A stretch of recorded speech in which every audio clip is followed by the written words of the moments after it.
The season opener, kind of like the dawn of a new day. All the records are the same, save for the games played last night. The goal, berth in the postseason, district championship. Well, on this hot August night in New Braunfels, Texas, all things are possible. Or, to quote one of my favorite sports heroes of the 20th century, the legendary Bugs Bunny. No more rehearsing and nursing our part. We know every part by heart.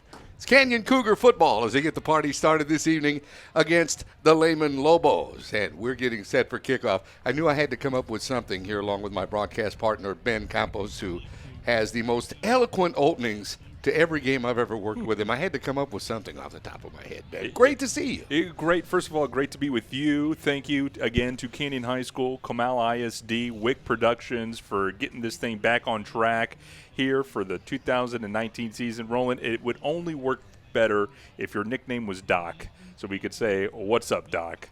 with that Bugs Bunny reference. But nonetheless, great to be with you and great to start another season of Texas high school football with you, my friend. Absolutely, and the feeling is more than mutual. And, man, we're back where it all began here in New Braunfels, Texas, at the campus of Canyon High School. Well, Ben, it's looking this way. Canyon returning 17 lettermen this season, 5 on the offensive side of the football, 3 on the defensive side of the football. Canyon coming off a 4-6 record. We were talking about this a little bit before we got started this evening.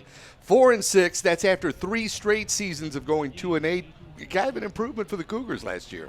And one thing that I think Coach Joe Lepsis will tell you, while we could look at the improvement in the win-loss column, the big improvement that this coaching staff is looking for going forward, Roland, is the buy-in into the new direction and the new culture of this program. We are now in year 2 with Coach Joe Lepsis, and as he continues to be with these kids day in, day out, through off-season workouts and through another fall camp, the buy-in is just going to continue. So while it's easy for us to look at the win-loss and say, yes, they are on an upward trajectory, really that question gets answered internally with Coach Joe Lepsis. And as we kick off this 2019 season, what we will look for more than the wins and losses is how much are these Cougars buying into the new system.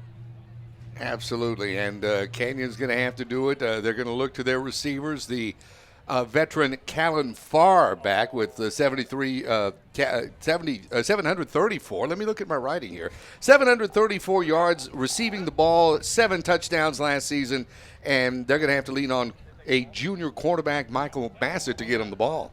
And as we talk about the difference in culture and all that change, Roland, they have come out of that really high-paced, frenetic type of offense that we've seen throughout the state of Texas. They've gone away from trying to throw it on nearly every down to establishing the run and relying on the running backs and the offensive line to establish control of the ball game.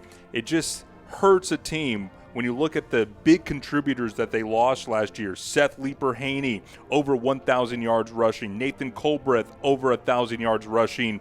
And the quarterback last year, Xavier Bettis, almost 600 yards rushing himself. That's a lot of yards that you need to replace. And when you look at the talent on this offensive side, Callan Farr is going to have to be the person, at least early on, who this team relies on to move the football, and it'll be up to Michael Bassett, the junior quarterback, to give it to him. And on the other side of the football for the Cougars, a very young defensive squad. They're going to have to rely on junior nose guard Caden Holt, along with junior linebacker Alex Bulabasis. I'm going to have to work on that name a little bit. Bulabasis, to kind of lead the squad and shut down the other team's offense. 2 leaders that you mentioned, both juniors. We didn't even mention there's only 2 seniors on the entire starting lineup for this defense. So you want to talk about where the youth is. A lot of people making their starts still wet behind the ears, so to speak. A lot of juniors and even a sophomore sprinkled into the starting lineup. So while we tend to focus on the offense and the culture that's being changed on that side of the ball, Roland, at least the Cougars will have 3 games to get some experience built up in the defensive line, in the linebacking core, in the secondary, before this Cougar team faces another gauntlet, tough district schedule. And you know this yourself from many years you spent playing high school football and, of course, football up on the 40 acres. There is no substitute for the more time you can spend on the field with your teammates and let that chemistry bond as a team. You know, the great thing about this year, about this week in the year, Roland, is you get to line up and hit somebody that's not wearing your same color jersey for a change. It is a welcomed change of pace, that's for sure. Now, this time of year, everybody, teams, I don't care what level you're on, high school up to the pros, a lot of new faces starting to get game reps. And as my coach in college, Mac Brown, used to say after the first game, once you have varsity experience, you're no longer inexperienced. So I could tell you that that's one thing that the Cougars internally are going to take with them. After this game, you're going to have an entire defense with varsity experience. You can't no longer just say, well, we're inexperienced. That's no longer going to be an excuse. Well, on the other side of the football, the visitors from Kyle, the Lehman Lobos, they're returning 21 lettermen, 5 on the offensive side of the football and 3 on the defensive side, just along the same lines as Canyon. Now, the Lobos had their troubles. They're looking for their first win since September of 2017. Whoa, it's been a while for the Lobos, and really you could go back to the start of this program in 2006. For whatever reason, it's a program that just keeps spinning their tires in the mud, unable to get any traction. And if there's one thing that really sets them apart from other programs we covered, Roland, you go through the 2 deep. There's freshmen, there's sophomores. The 2 deep has a bunch of players working both sides of the ball, and that's something we normally see on the 4A level or the 3A level in schools that don't have the type of enrollment numbers to fill a good squad on both sides of the ball. It's a squad that's a little thin, but Roland, it's always the theme in football. This is a desperate team, and those are the type of teams you have to be most careful around. You mentioned a name a few minutes ago in Xavier Pettis. We saw him start here as a sophomore for the Canyon Cougars a couple of seasons back. Well, it looks like the Lehman Lobos have the same sort of situation going this evening as they will look to their sophomore quarterback, Joey Guajardo, to lead that Lobo offense. There's something to be said about just taking the baptism by fire as it comes. If this is your leader, if this is the best person you have on that campus that could play football, well, let's go ahead and ride that, knowing that as a sophomore, there are going to be those bumps in the road, and it's going to be a roller coaster that the Lobos are going to have to ride. But we talked about the inexperience that Canyon has defensively across the board. We'll see which side is going to grow up faster before our eyes. Absolutely, and the Cougars are already out of the dressing room. They are on the field right now. They'll be wearing their black jerseys, black helmets with the red insignia, red stripe down the middle, the black football pant with the red stripe down the side. And we are just about set to break away here for just a couple of minutes. We'll be right back. Get this kickoff started in the 2019 season as well. From New Braunfels, Texas, this is the Canyon Cougar Network. Stop at Fisher's Neighborhood Market for anything a Cougar can need. Whether you're heading to work, coming home from school, or just needing a break to grab something tasty, Fisher's Neighborhood Market is your one-stop shop. Fisher's Neighborhood Market is proud to sponsor the Canyon Cougars.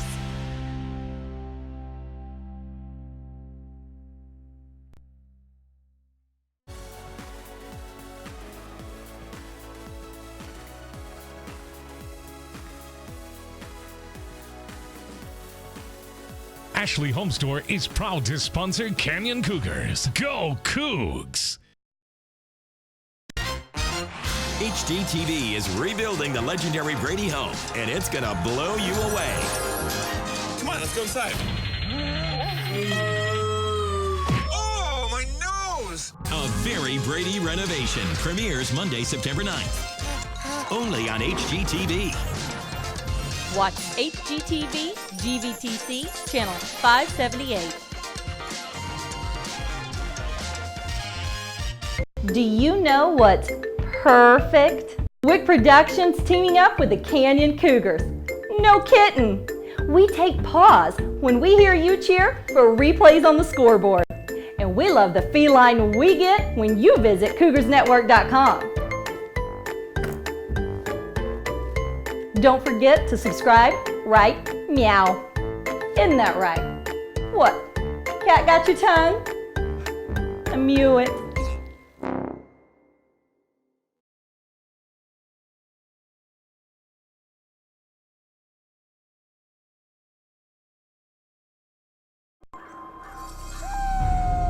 For all of us, it's really important to have our own piece of land. What we're doing here is symbolizing the future of the Browns.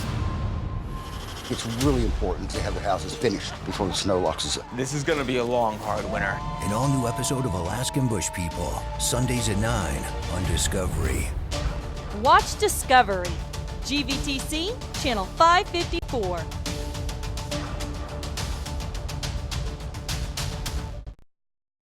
If you bank at Frost, we'll help keep your money safe.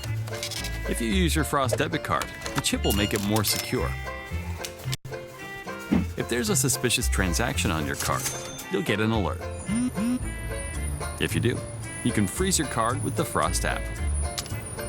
If you lose your phone, Touch ID login will help keep the app secure. Of course, if all you need is help from people who care, we've got that too.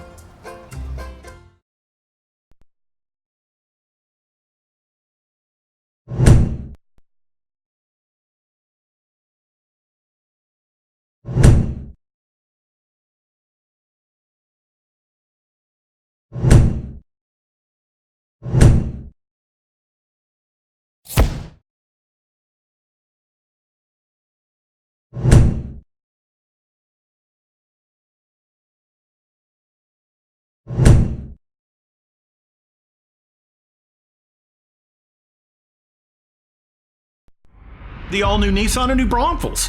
Our modern and architecturally impressive building is more like an art gallery than a dealership. With an extravagant showroom floor and customer lounge, with over 500 vehicles in stock, we have the ability to deliver the best savings possible to meet your budget needs. It's our pleasure to serve you in New Braunfels and the surrounding Hill Country communities. The all-new Nissan of New Braunfels, you've got to see this place. Sunday nights on Access TV. Access TV's new series, Paul Schaefer Plus One. It's the Howard Stern Show, but no strippers. Paul sits down with music's finest, followed by an all-new series, Brian Johnson's A Life on the Road. Brian sits down with music greats. Just too good. Fabulous. Sunday Night Rocks. It all starts 8/7 Central on Access TV.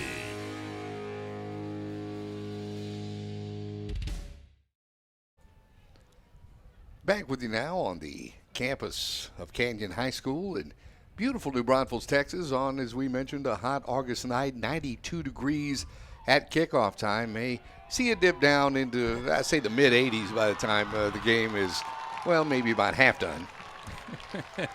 Don't hold your breath. Oh, and yeah. I tell you, mid-80s sounds great, but the humidity, the wind, it could get kind of sticky, but I'll tell you what, Roland, the temptation, because it's football, to put on sweats, make a bowl of chili.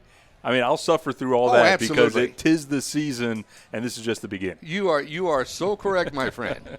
Absolutely, that is the way to go. And you've been used to this. I mean, in playing football yourself, you know that it's been steaming summers when the season gets started in late August and early September. Well, I'll do you one better. This whole month leading up to this kickoff, I've been at my house and on the patio at about 7:30, thinking to myself, this is going to be kickoff time right now. So already for the month, I've been priming myself. Oh, there you go. Getting ready for this time. Well, we had the coin toss, and I believe the Cougars won the toss to get the thing started this evening. And that is the situation. Corey Moose, senior wide receiver, and he's back there along with Jack Luce, I believe, number 2. And they're going to receive the kickoff. This coming from the foot of Marshall Duckett, I believe, number 10. And there he is, yes, for Lehman.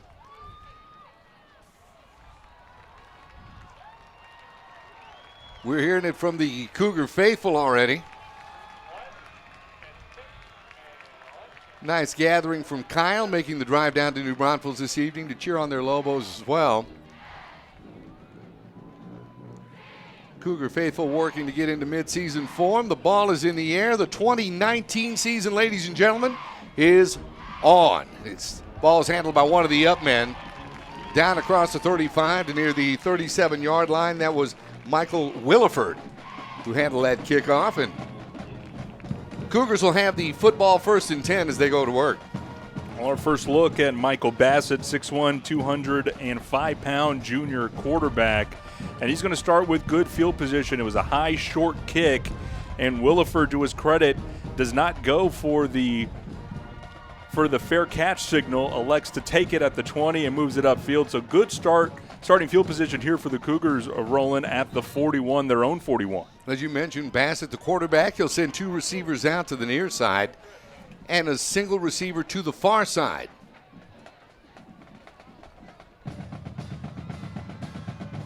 Looks like Bassett, as many at the high school and college level do, go from a shotgun of sorts as he will not line up under center.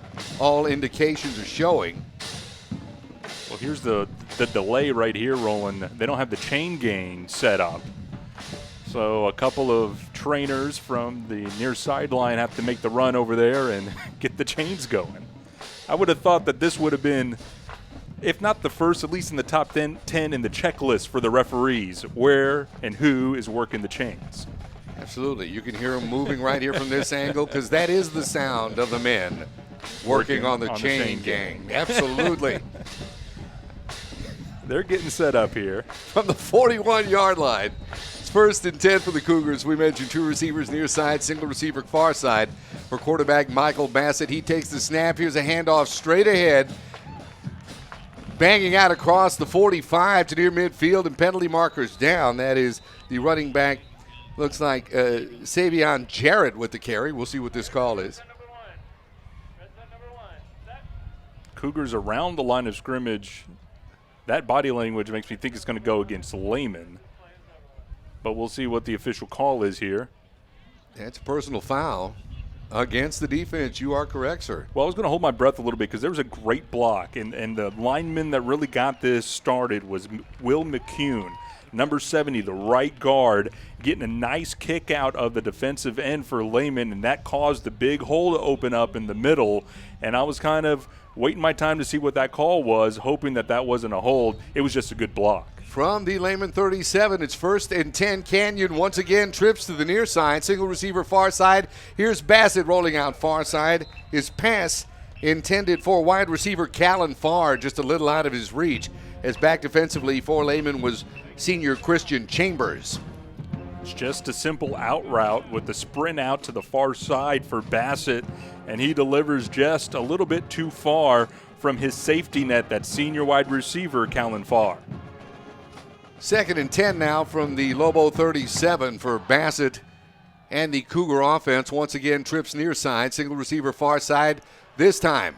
Bassett rolling, Bassett keeping. He tries to get down near the 30-yard line before he'll be met there and dropped. Davian Gill, the senior, in on the stop for Lehman. Well, it's the run-pass option game that is getting so popular in all levels of football. This time, for the second straight play, it's Bassett rolling, this time to the right. Nobody open downfield. He tucks it and runs. It'll be 3rd, call it about 5 for Canyon. This time trips to the far side, and that's far to the near side. How do you like that? Here's the snap. Here's Bassett, the keeper. Across the 30, the 25, the 20. He'll have the first down. And have the Cougars in good shape, as coming over to make the stop that time for Lehman was Rolando Valenzuela, the junior. Rolling at 205 pounds, Michael Bassett is a wrecking ball. And you see it there, not exactly quick with the feet, but he'll lower a shoulder and fall forward. It's a great run to get the first down. 1st and 10, Cougars from the Lehman 17-yard line. Bassett again, rolling near side.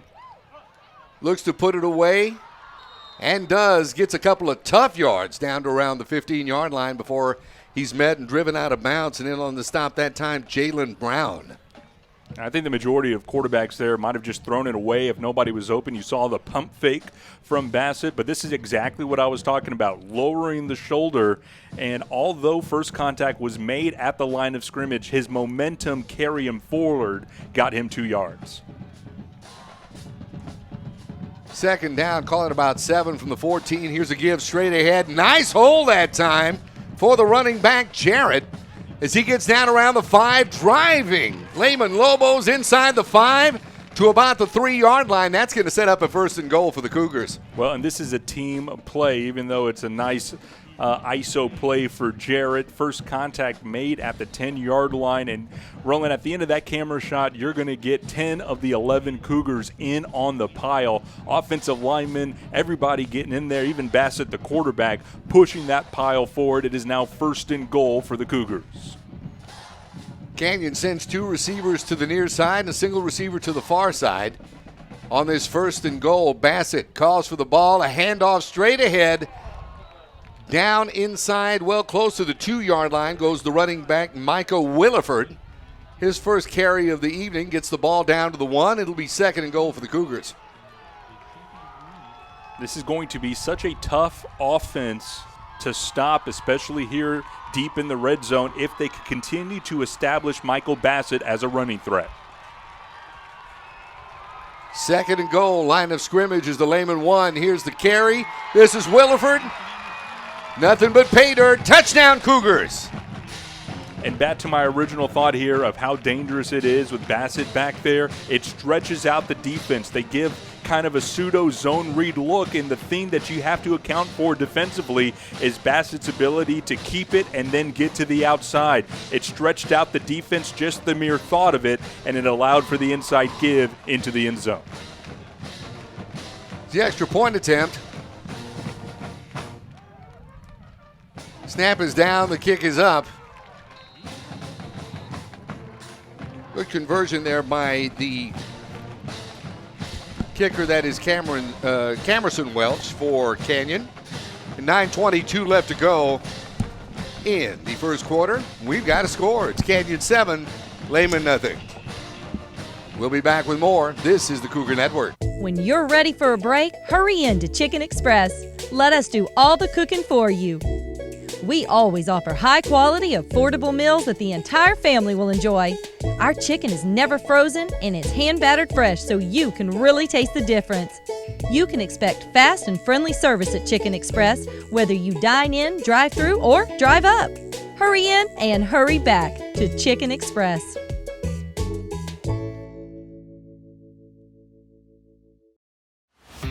Stop at Fisher's Neighborhood Market for anything a Cougar can need.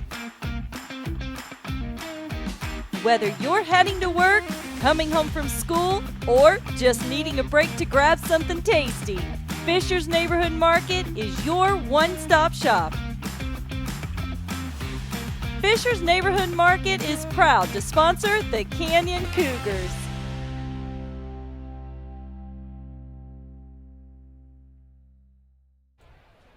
Back with you now on the campus of Canyon High School, where we just saw the Cougars take their first offensive drive of the season. They ate up 2 minutes and 38 seconds off the clock.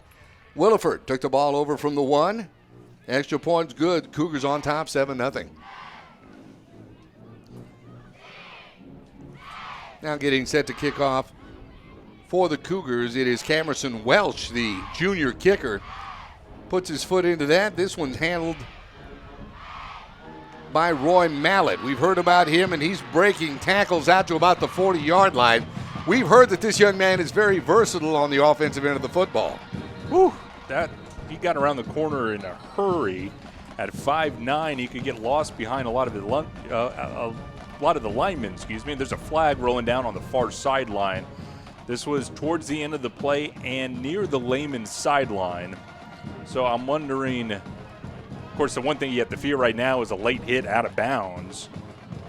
That would already as it stands, Lehman has good field position, but it's going to be a sideline warning against the Lobos. So I believe that's just a warning, no penalty there.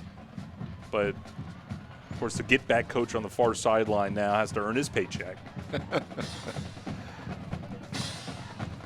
And quarterback Joey Guajardo brings the Lobo troops to the line. 1st and 10, line of scrimmage is their own 40-yard line.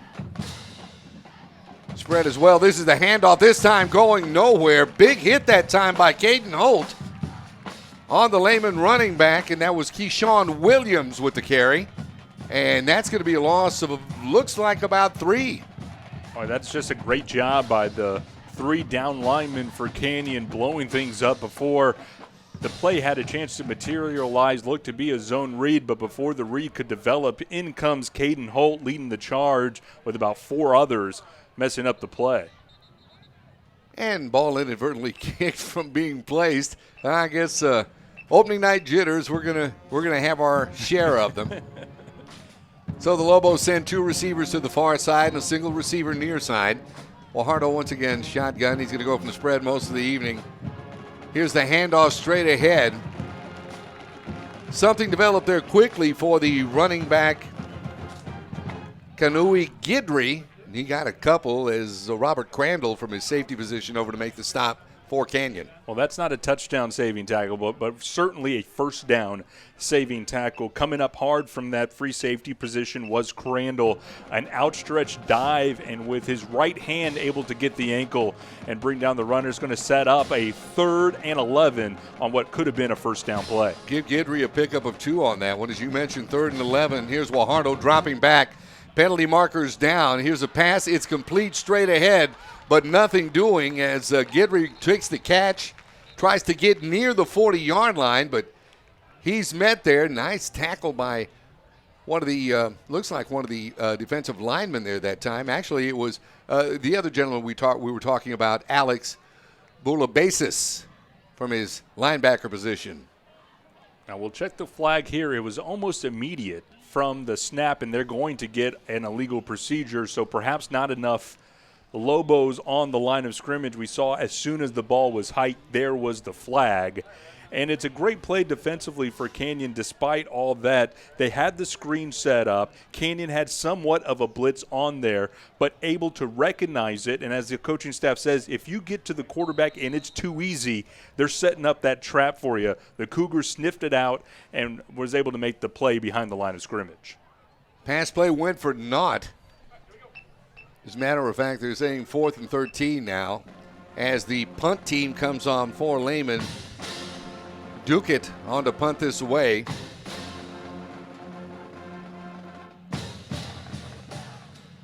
His right foot into this one. It's a nice high spiral. Cougars going to let it bounce into the end zone, and they should have the football. 1st and 10.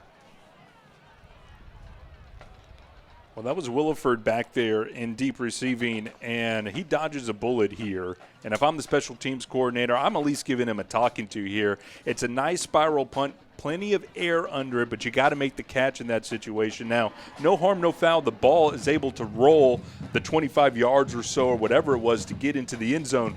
But, Roland, that looked like it was going to be one of those punts that kind of curls towards the out-of-bounds line and gets out inside the 5. Oh, by the grace of the football gods, that gets out in the end zone. It could have cost them some good field position. But as it is, we mentioned no harm, no foul. It'll be 1st and 10 for the Cougars. As the Cougar offense comes to the line, you were mentioning the size of quarterback Bassett. I think he played tight end on the squad last year, and you can see why that young man has plenty of size. Well, that size is going to come in handy, not only just for, what physics does to somebody with 205 pounds when he gets rolling. As they're pushing the Cougars back here, Roland, we'll stop this momentarily. Looks like there was a penalty on the play, and the Cougars are now being pushed back to the 10-yard line. I didn't catch that penalty at all. I didn't either. Saw no indication from the referee. It's 1st and 10. Line of scrimmage is the Canyon 10. Here's Bassett taking the snap. Handoff straight ahead, a couple of tough yards. Goes the running back, Williford. As he'll get down, cross the 10, maybe the 11-yard line as they call this 2nd and 9. Well, we were talking about having to replace Xavier Perez, Seth Leeper-Hamey, Nathan Colbreth. Right now, we're getting good looks at Michael Bassett, Micah Williford, and Savion Jerry. 2 receivers far side, single receiver to the near side. As Bassett looks far side, nothing there, tries to get out of trouble. Bassett will be met and sacked. Penalty markers on the field. As coming over was Angel Arizvu. I hope I got that name correct. Arizvu making the stop on the Cougar quarterback. we'll see what the penalty markers are all about, and that looks like it's in the neighborhood of holding. I think so, and a look over at Coach Selman there for the Lobos to see if he wants to accept this or not. The end of the play is going to push the Cougars inside the 5 at their own 4, and, of course, it would be a loss of down, so I think you have to decline it. You give the sack to Arvizu, and that's exactly what's going to happen here. It'll be 3rd down and long.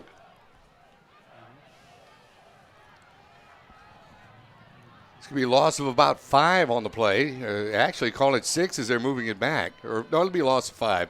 2nd and 9. It's now a 3rd and 16 for the Cougars. 2 receivers to the near side. Here's Bassett, the handoff straight ahead.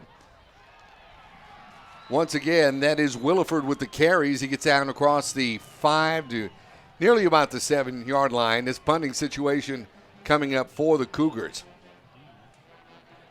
I think that was Tanner Johnson making the tackle 20, or was it, I think it was 28, Davian Gill. The 8 kind of looks like a 0 when it's scrunched up. There was a lot of running room rolling on that left side, but it was a one man to miss situation, and Gill did a good job of preventing it. They get this one away. It'll take a roll, and Lehman's going to have some good field position. As this gets out across the 25, it'll roll out of bounds at about the 27-yard line, the Canyon 27. So excellent field position for the Lobos as they take over on offense. Just off the side of the foot of Welsh, the punter, who was back. And there's a lot of anxiety in that situation. Roland, you're standing in the shadows of your goalpost. You know Lehman's going to bring some pressure, and you just miss by about half an inch. And the result of that is it goes off your side of the foot. And now Lehman 1st and 10 at the Cougar 29. 2 receivers far side, single receiver near side, and lone back in the backfield with quarterback Joey Guajardo. He takes the snap, more penalty markers as Guajardo tries to scramble, unloads this, and I think just gets rid of it. Of course, it was semi in the neighborhood of his intended receiver, who I believe is Braxton Cheatham.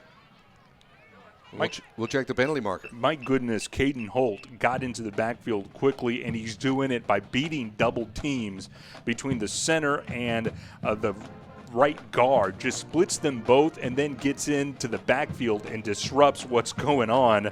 And at 6'2", 230 pounds, the junior already making a name for himself on the first 2 defensive drives for Canyon. He certainly is showing that leadership as we talked about earlier on the defensive end.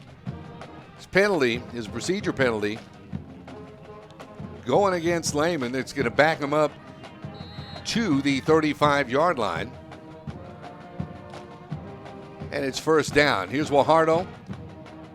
Quick out to his receiver. That's Guidry, who hauls it in at about the 35. Maybe gets a yard before he's met there and driven out. Jack Luce from that safety position. Luce does a good job. He's actually the 3rd Cougar there.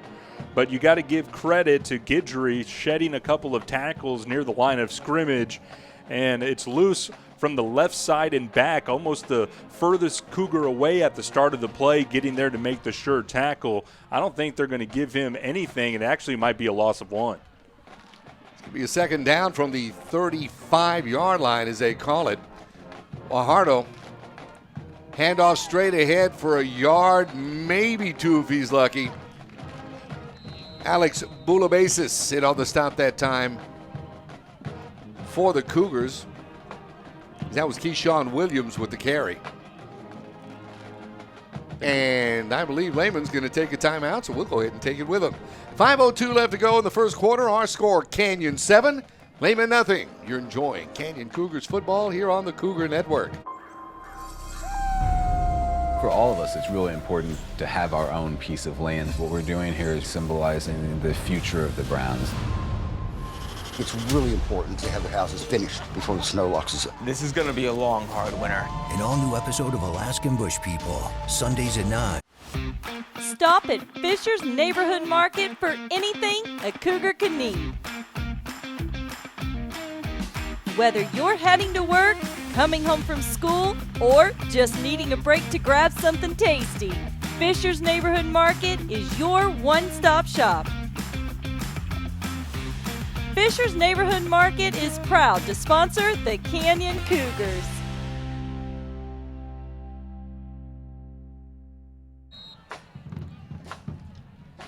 Back to more live action here in New Braunfels as the snap is mishandled by Guajardo. He picks it up, buys little time, tries to air it out, and penalty markers on the field as that pass was intended for Landon Page. I think they're going to get one of the secondary men for pass interference. Well, there's bracketed coverage on Page, and there was some contact, but I'm not sure this is going to go against and it is. I was thinking perhaps Page got an arm out and disrupted, I believe that was Crandall coming over the back, attempting for the interception, and it might have been a disruption offensively, but that's not going to be a case. Forget the 15 yards rolling here because it was 3rd and 19. That's an automatic first down.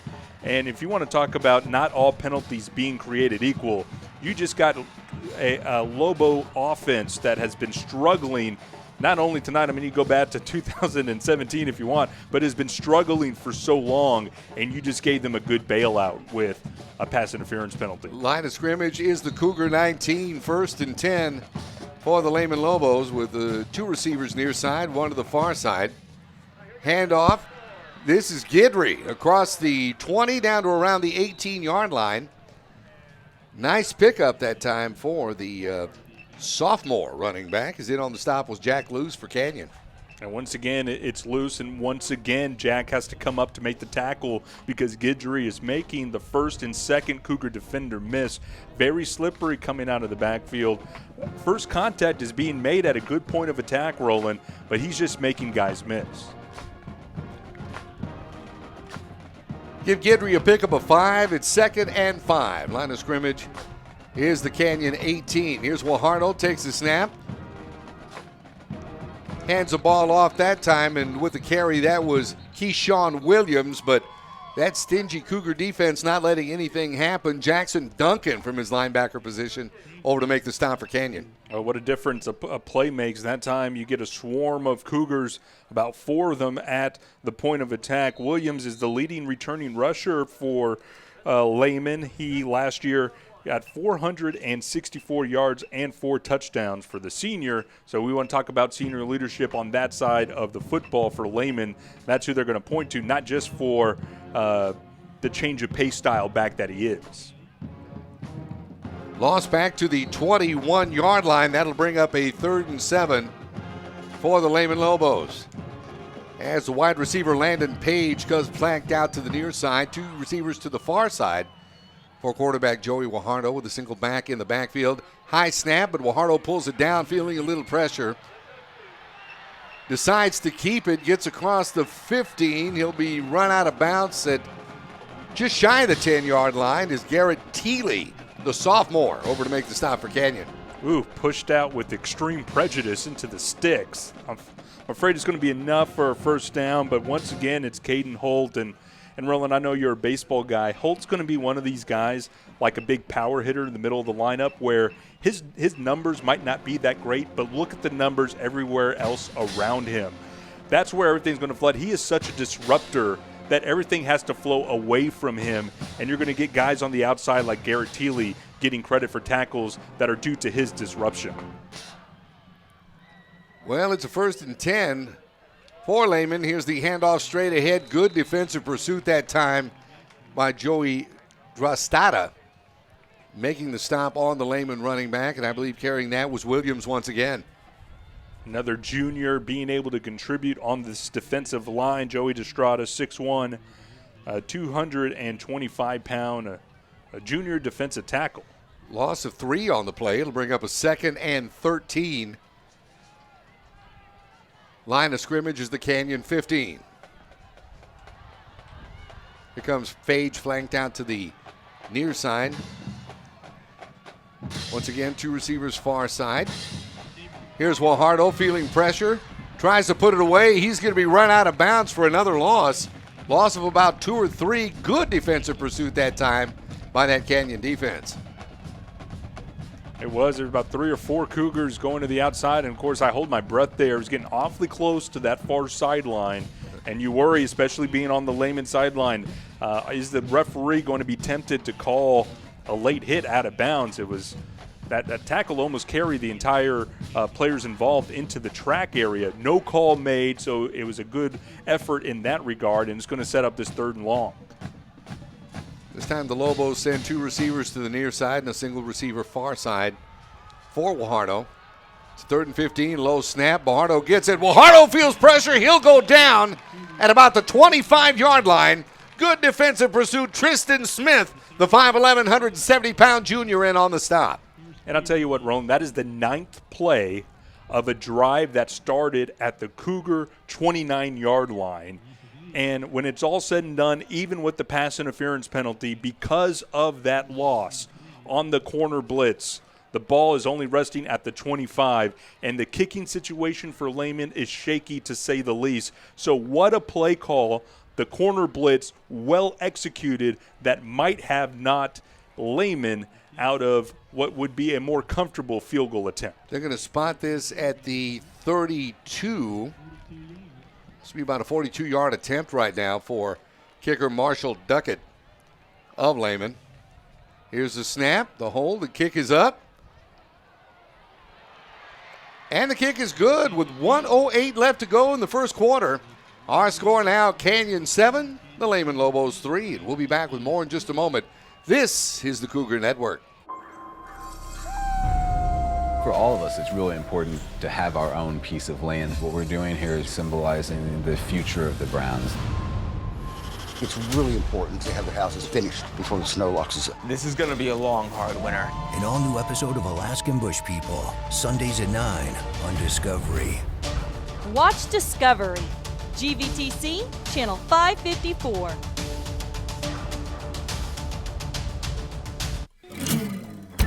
Well, I don't think so. It's a good deal, right?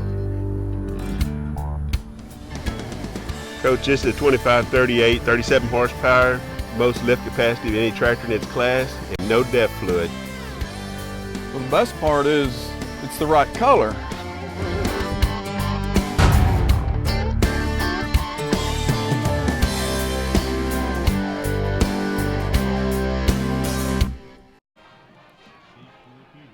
.103 left to go. 108 left to go here in the first quarter.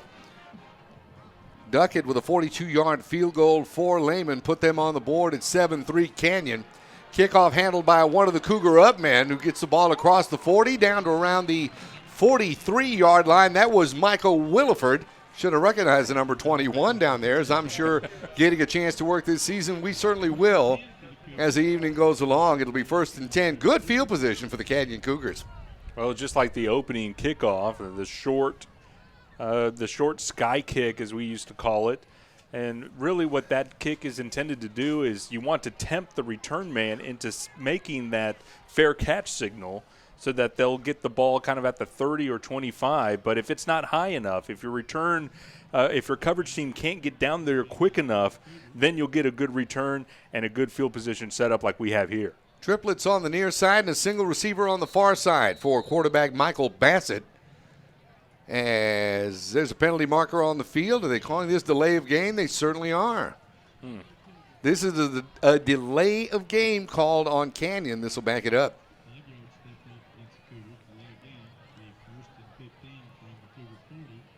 So from the Canyon 40-yard line, it'll be a 1st and 15 for the Cougars.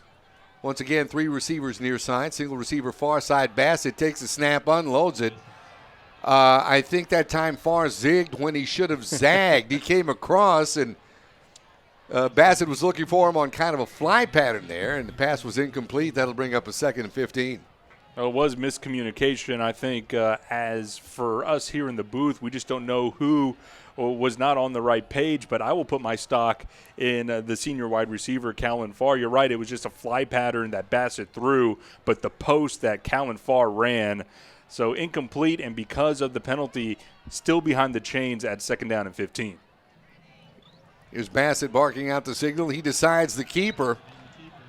Carries across the 45 to about the 46 before he's met there. Drop back, fumble the football, but the Cougars will retain possession. Looks like they picked that up at about their own 40-yard line. So that run effort from Bassett, it goes for a yard gain.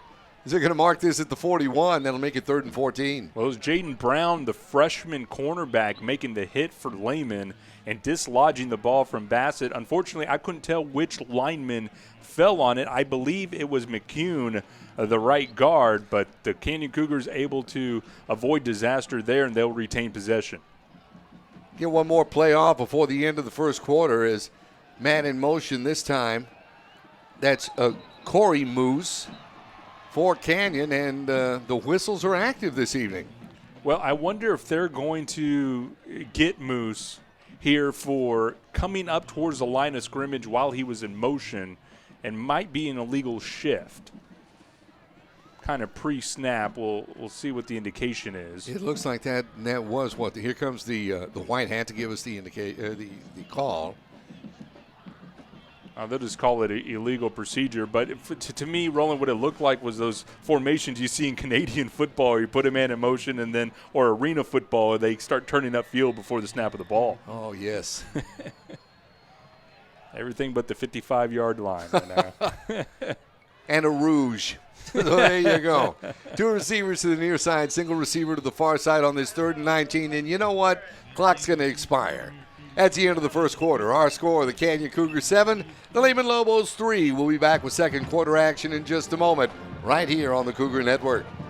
Do you know what's perfect? Wick Productions teaming up with the Canyon Cougars. No kidding. We take pause when we hear you cheer for replays on the scoreboard. And we love the feline we get when you visit CougarsNetwork.com.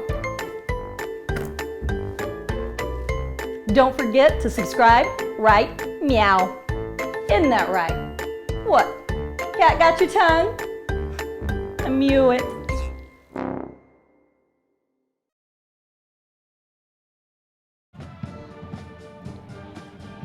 We're back to beautiful New Braunfels, Texas, where the homestanding Canyon Cougars have a 7-3 lead over the Lehman Lobos. The 9:22 mark of the first quarter.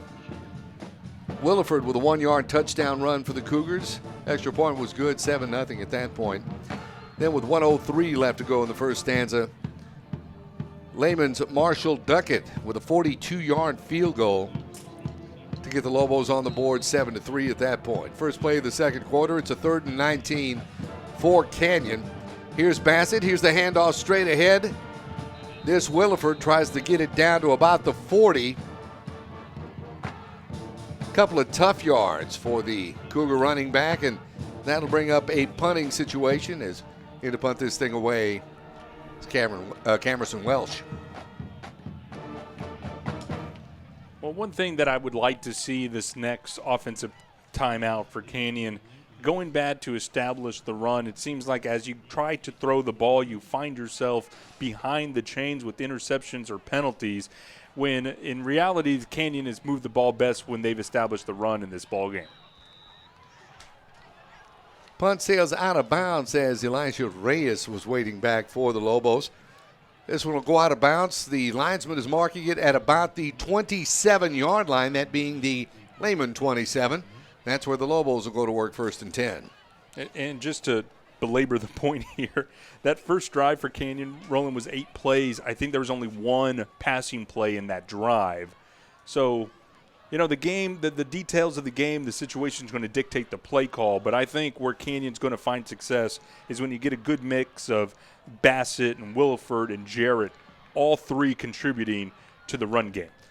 Well, got those first quarter jitters out of this system. Let's see what the rest of the game has to hold here. It's a 1st and 10 for Lehman. Line of scrimmage, as we mentioned, once again, the 27-yard line. Here's a handoff coming to the outside. This is Guidry across the 40, down to around the 46-yard line. He'll be bent there. Chase Thetford, the junior linebacker, with a stop that time for Canyon. Nice pickup for the Lehman running back. Yeah, Guidry is something else, Roland. We've seen him make guys miss at the line of scrimmage there. Had some speed to get into the secondary, tripped up by a combination of a Cougar defender and his own man. But You can't sleep on this sophomore running back. Pickup of 19. It's 1st and 10. Here's the handoff once again. Guidry across midfield. Guidry is taking it to the house. Big hole that time for the sophomore running back Guidry. We called his name before. And the Lehman Lobos have their first lead of the ball game with 10:47 left to go before half. It's just a simple counter play. You get everybody going out to the right side, and then you cut the running back to the left. A good seal block on the backside of the formation. And Roland, we mentioned Keyshawn Williams, the senior running back who's the leading rusher. Now you know why a sophomore has beaten out a senior for the starting running back job. What breakaway speed Guidry has. Well, you figure 19 yards and 54 yards. That's 73 yards on the ground for Guidry on that drive alone in 2 carries. Extra point is good with 10:47 left to go before halftime. Lehman with the lead. It's 10-7 Lobos. We'll be back with more. This is the Cougar Network. 3, 2, 1, here we go. Welcome to our NASCAR Race Hub. From the green flag at Daytona to the checkers of Homestead. In the car, That close might get you on race up. under the hood, and hanging with the drivers. A little love fest here. Gordon, Harvick, Knauf, and of course the champ. We've got the drama, The heck out of the way. the science. 2 levels of analysis and storytelling for the sport. NASCAR Race Hub, weeknights at 6 Eastern on FS1 and the Fox Sports app.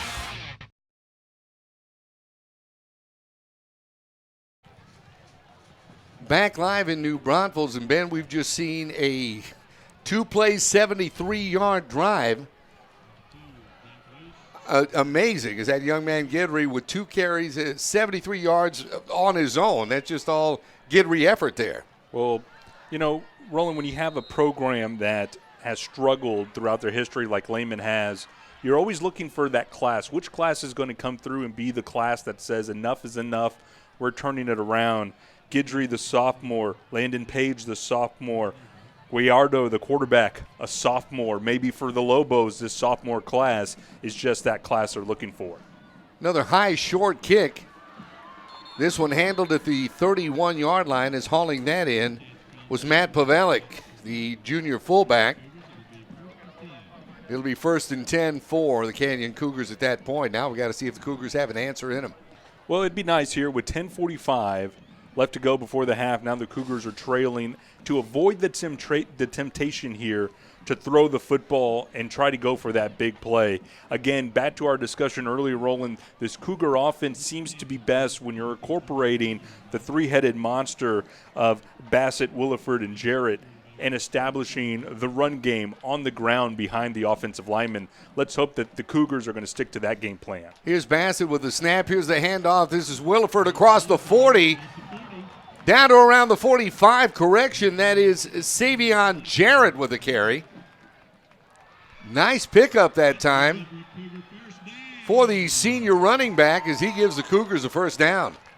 Back to the line, but not in a hurry as the Cougars look to the near side for a new play, but that's a nice little counter run to start this drive by Savion Jarrett.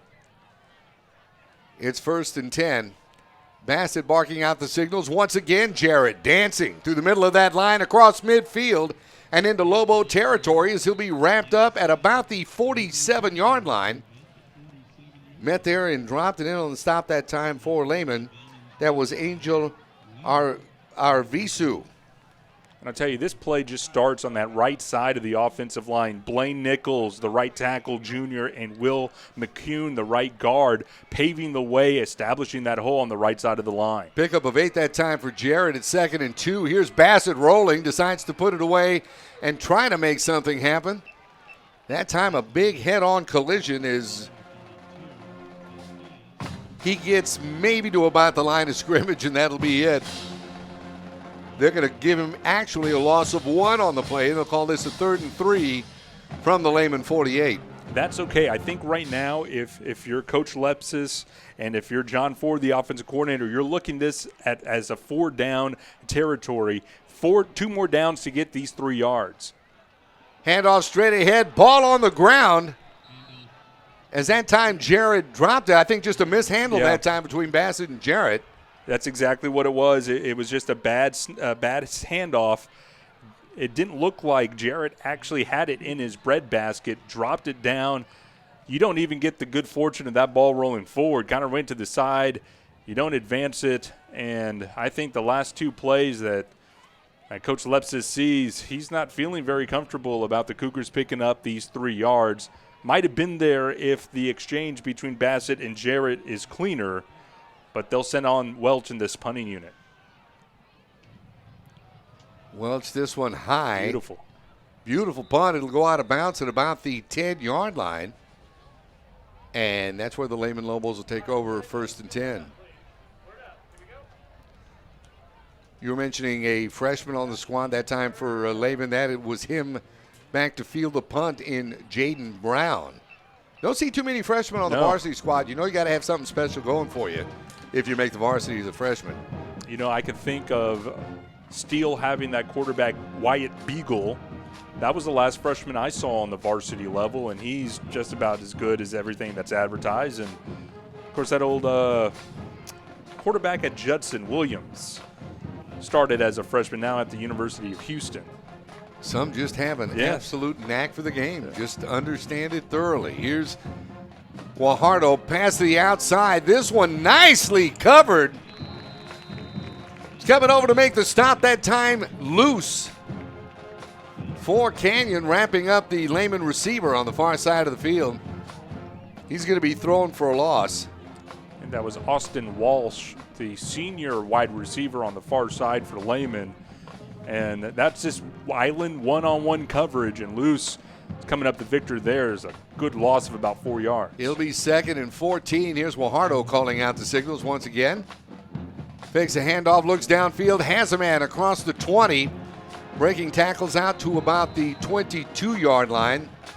It's that receiver once again, as we mentioned, Austin Walsh, as he gets a good chunk of that back.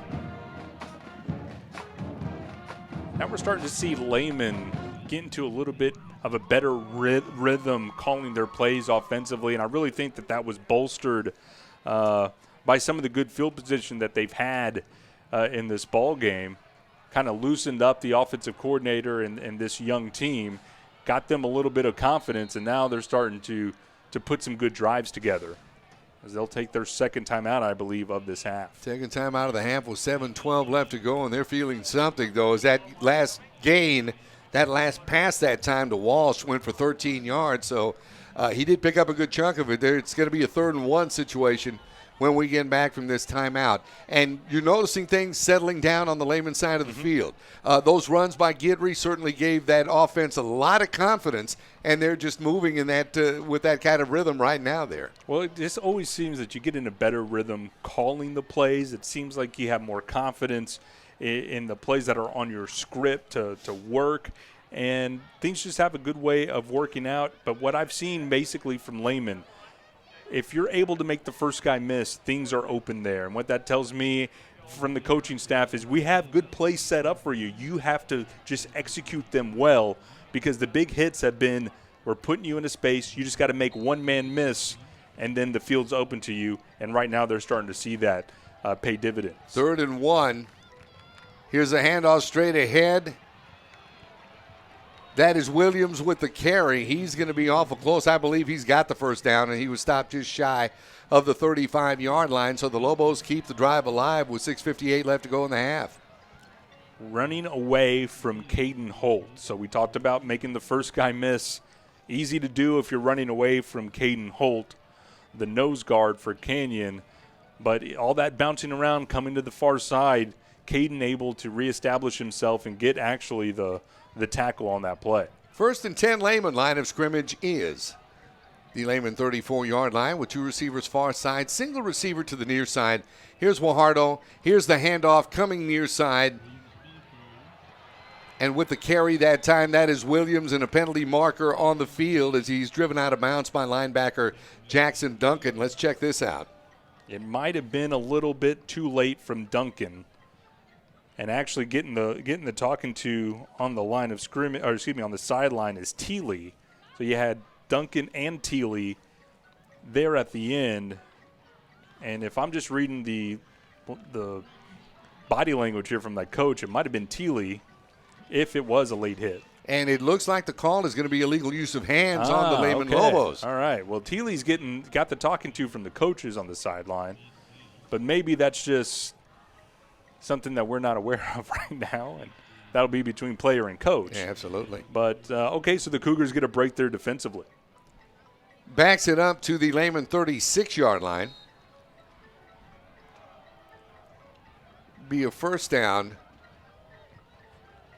for Lehman. They've got a little bit of real estate in front of them.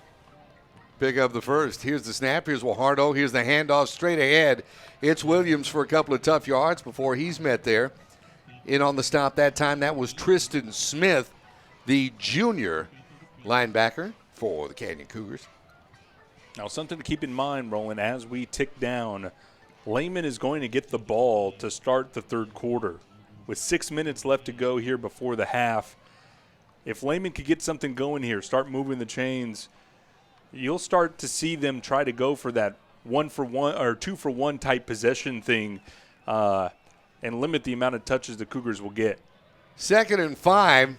Here's a quick dump off. Nothing doing there. Good heads-up defensive play that time.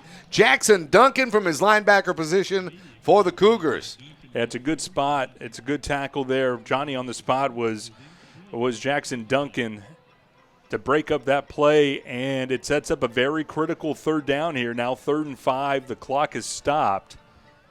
And this is going to be a very critical play in the series of this football game because it could establish, whether or not this is going to be a long, sustained drive that could potentially run out the clock for the half, or the Cougars going to get their hands on the football here and try to get at least an equalizer or the go-ahead touchdown. 3rd and 5, low snap that time. Pressure coming, unloaded. This is Guidry across the 40, the 45, midfield. Guidry on his horse once again. It looks like he's off to the house. Another touchdown for the Lehman Lobos. And what a night Kanui Guidry is having already. There is a flag. And there's a penalty marker on the field. It is at the Cougar 45, which is near where the first down marker would be. I saw an offensive lineman with a dive on that kind of jailbreak screen that they had set up on the far side. Everybody's walking back, and we knew this was going to be kind of a pivotal play in this game. We have a touchdown on the board right now, but will it be taken off? The referees are talking at midfield right now.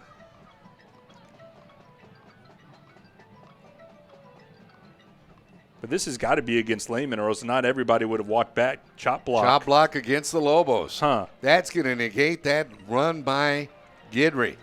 Well, so it could not have been the lineman that I was thinking about, because chop block, you got to have two offensive players engaged, one high and one low on a defender. And this was a screen where you had the play on the far side and everybody's kind of running. Nobody's really engaged on anybody on that far sideline. So from where the flag was thrown, Roland, I could not see anything of that sort in that vicinity of the field. It had to have happened earlier on as the play was getting set up. But nonetheless, hey, if you're wearing red socks like we are up here in the booth, that's a good penalty call right there. It saves a touchdown. Absolutely. Got to be breathing a sigh of relief right there. And it teaches me not to write in permanent markers. I already had a 61-yard touchdown. I hate when that happens. Written on my little score sheet here. So it's 3rd down. Line of scrimmage is the Lehman 30-yard line. Guajardo, low snap once again. Pressure coming. He'll go down. Big hit that time. He's over to make the stop. That was Alex Bulabasis. Just clean here on the left side of that Cougar defensive line, untouched. And on that previous play, Roland, I was going to say nothing's better than a perfectly timed screen pass. Well, how about this? A perfectly timed blitz coming blindside and getting to the quarterback untouched. forcing this 4th and long. And with 5:12 here, Roland, think about this, what has happened here. You had the air taken out of this stadium with that 61-yard pass go for a touchdown that was taken off the board. And now, with 5:12 left, you have the Cougars potentially getting the ball, setting up their offense to get a score before half. Well, that was a huge play that time by the junior linebacker, Bula Basis, coming over to make that stop. I mean, you talk about a kind of a swing of momentum between the two plays. The touchdown run that was negated, and then that to pin Lehman back even further. They're marking this on the 24-yard line. It'll be a 4th down, caught at about 20. And this should bring up a punting situation for the Lobos.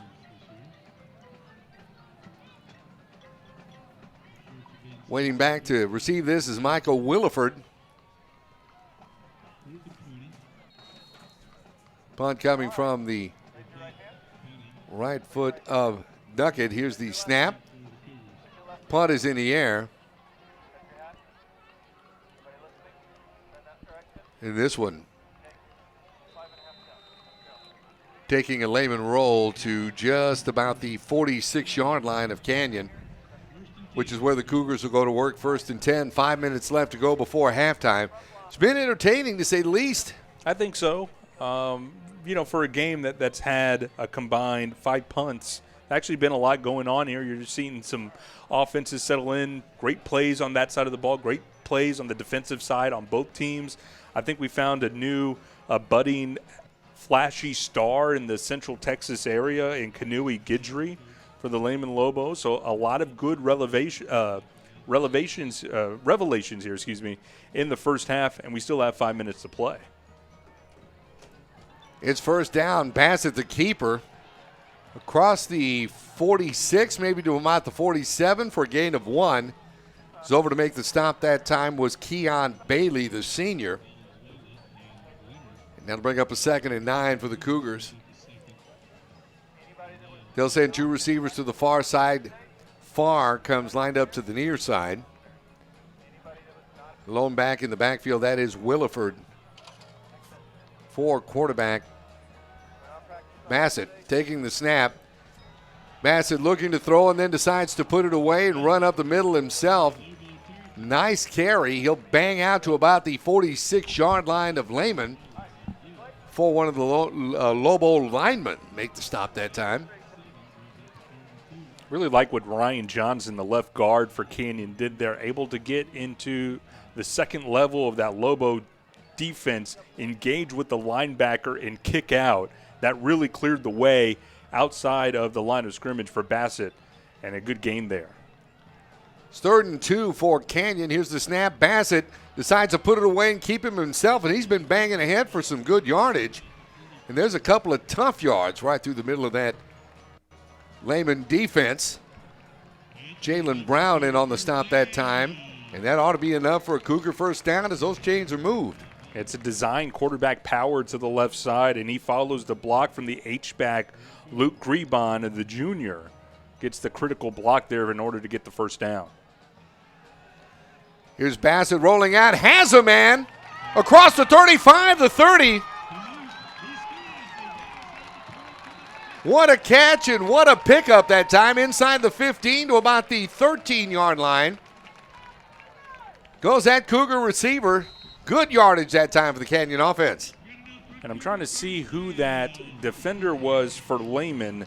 I think it was Jaden Brown, the freshman, who takes the gamble, tries to go for the interception, misses, and because of that, the Cougars are in business as nobody was left on that island to defend. Trips to the near side on this 1st and 10 from the Lehman 14. Here's Bassett the snap. Bassett the keeper straight up the middle across the 10 down to around the 8-yard line.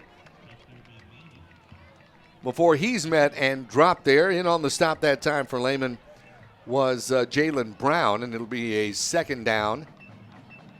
Gain of 6, should be 2nd and about 4. With 2.5 left to go, we know that now this Lehman offense has some explosibility to their offense. You want to milk as much time as you can, not be in a rush here. on 2nd down and 4. Here's the snap to Bassett. Keep it. Why not? He's been doing well all drive, and he'll bang out for a couple of tough yards down near the 5-yard line. Stop just shy of the 5.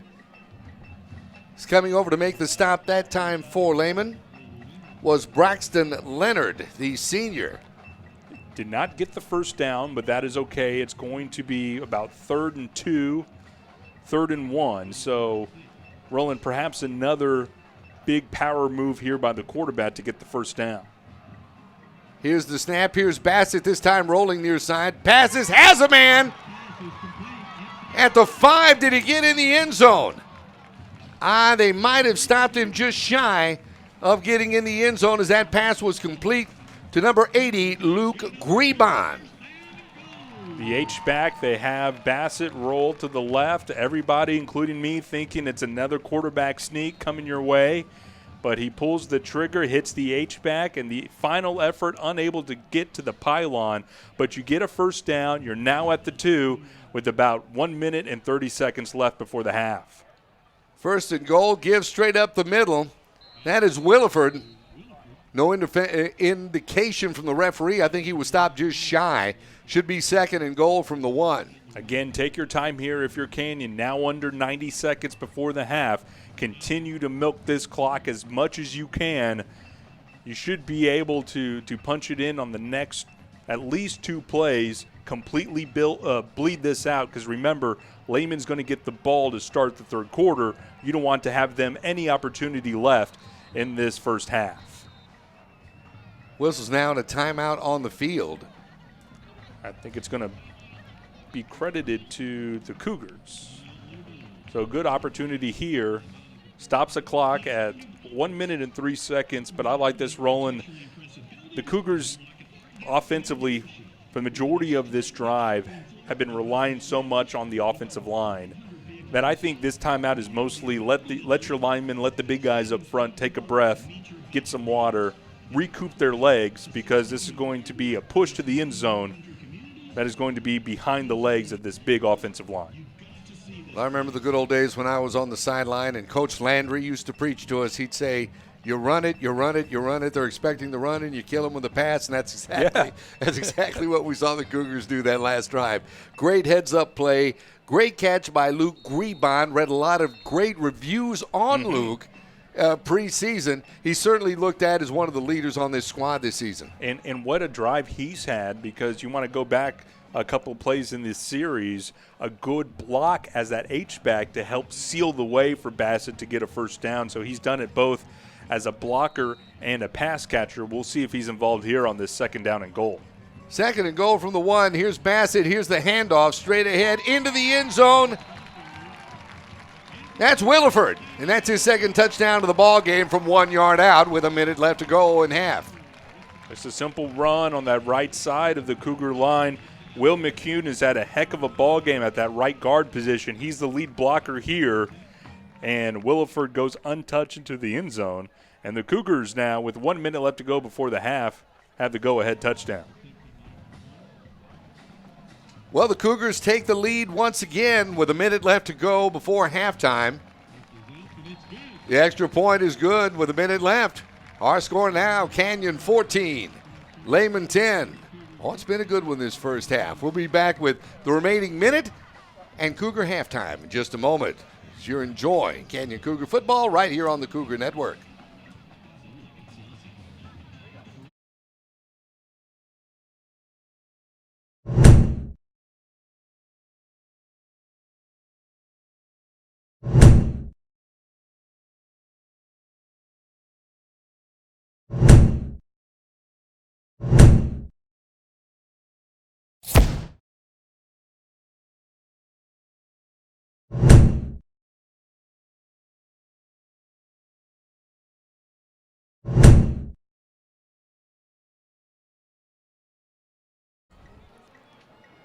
One minute left to go before halftime. Or as I heard a wise man say not too long ago, last minute of play in the period, or in this case, in the quarter. It's 14-10, Canyon on top of Lehman. And what a first half we've seen. It all got started, 9:22 left to go in the first quarter with Williford taking the ball over from a yard out, extra point good, 7-0 Cougars at that point. Marshall Duckett would put the Lehman Lobos on the board with 1:03 left to go in the first. With a 42-yard field goal, it was 7-3 from that point. Guidry, a 54-yard touchdown run. 2 runs that particular drive for 73 yards. Was the highlight of that run. 10-7. Lehman at that point took the lead, and we just saw Michael Williford take the ball over from the 1 once again to put the Cougars on the board, 14-10. Here's the kickoff. This sails into the end zone, and this will be a touchback. Well, if there's one thing we've learned in this ball game, you can't sleep on Lehman. Like right now, I would tell you, about 2 hours ago, you'd say Lehman has the ball with a minute left, and they're going to start at their own 20. Given their track record in the past 2 years or so, you would say, well, really nothing to be concerned about. But this young sophomore, Kanu Guidry, who you mentioned in that score update, has been electric this half, that even something as simple as a pass into the flat or a lead run can turn into big yards. So if you're the coaching staff here and Coach Brad Phelps, the defensive coordinator for Canyon, you got to give a good pep talk here to make sure this Cougar defense closes out the final minute before the half. And whistles before they get the play off, and this is a delay of game, so this will back it up from the 25. Backs it up 5. And it'll be 1st and 15 for the Lobos. Probably say we'll chalk it up to first game jitters, but I'd say a bit more than our share of flags that first half. First down. Pass this across the middle, this complete across the 35-yard line, breaking tackles. And across midfield goes Landon Page as he gets into Cougar territory. Nice pass and catch of about 32 yards that time. Sophomore to sophomore connection for Lehman. It gets them into Cougar territory, and they are quick to the line. Line of scrimmage is the Canyon 48, and the Cougars apparently are going to call a timeout. Yeah, and you know what? Lehman here, quick to the line of scrimmage. I don't think they're doing that because there's 50 seconds left, and they are looking for good time management here, Roland. I think they had the Cougars on their heels, and the coaching staff for Canyon did not like the personnel that was in there, and Lehman had another one dialed up that could take advantage of what was on the field. So it's a wise timeout by this Cougar coaching staff to recognize that and to realize this isn't hurry up for the sake of getting in another play before the end of the half. They were trying to exploit something in the schematics of this Cougar defense, and you got the timeouts, you got to use them. So stop the clock here with 50 seconds, and the Cougars able to talk it over here on the near sideline, get some water, get a breath, and now get back out there with a change of personnel. So 50 seconds left to go in the first half. Canyon just took the lead 14-10 over Lehman, but Lehman just with a 32-yard pass and catch from Wahardo to the wide receiver Page. Here it is on a first down. This time Wahardo feeling pressure. Wahardo will go down. We've seen some good defensive pursuit this evening. Present play notwithstanding, Kate Stevens over to make the stop for Canyon. It's a big, big tackle for Stevens because the majority of the wide receivers were deep down the field. Now they have to run all the way back. It's burning precious time for Lehman to get this play off. Flag down. Loss of 4 at second down. This time Wahardo rolling pass is intercepted at midfield, but I believe they're trying to blow the play dead as Jackson Duncan, who's had a whale of a first half, defensively that time for Canyon, comes away with a pick. But we'll see what the call is by the referee. The flag was thrown immediately when the ball was snapped. It is offsides against Canyon, and so the interception for Duncan is for naught. The Lobos will keep the ball, and we'll have, again, second down, and we'll get those 5 yards back. But 18 seconds left. We've seen it from Marshall Duckett, the kicker for Lehman. He's got a leg on him. He hit that 42-yard field goal with relative ease. 42-yard field goal means you have to get the ball to the 25-yard line, and that is only about 22 yards away. So that's going to be our marker in terms of getting Duckett into field goal range. So they're calling it 2nd and 9. Once again, Guajardo takes a low snap, unloads, has a man at about the 25, knocked out at about the 24-yard line. Coming up with that was Elijah Reyes. This passing game seems to be clicking for Lehman. It's more than enough there. They get it at the 21, 11 seconds before the half. Still time for at least one shot into the end zone. Maybe 2 plays left in this half for Lehman, and Canyon is going to take another timeout here. This will be their last one. Well, I tell you what, this first half we've seen our share of Air Guajardo. He certainly has been on target with a lot of his passes. Page, we just saw Reyes. He had Guidry a little bit earlier who hauled one in. He's certainly been rather accurate, rather timely with his passes as well. Guajardo, Guidry, Page, your 3 sophomores, hopefully the bright future for the Lehman Lobos. Elijah Reyes, a junior, on that big catch to get them from the 48 down to the 21. And with 11 seconds, Lehman's dangerous here. Again, I want to bring this up. We were talking about going 2 for 1. Lehman is going to get the ball to start the third quarter. That's very important. Even if they get a field goal here in this situation, they will have the opportunity to get 2 possessions for the most part here to Canyon's 1 or none. So it's an interesting development here as we close out the first half to see how that plays through the rest of this ball game. Well, that's 1st and 10. Lehman line of scrimmage is the Canyon 21. With 11 seconds left, as you were mentioning, maybe a shot at the end zone. Guajardo barks out signals, has 2 backs in the backfield with him.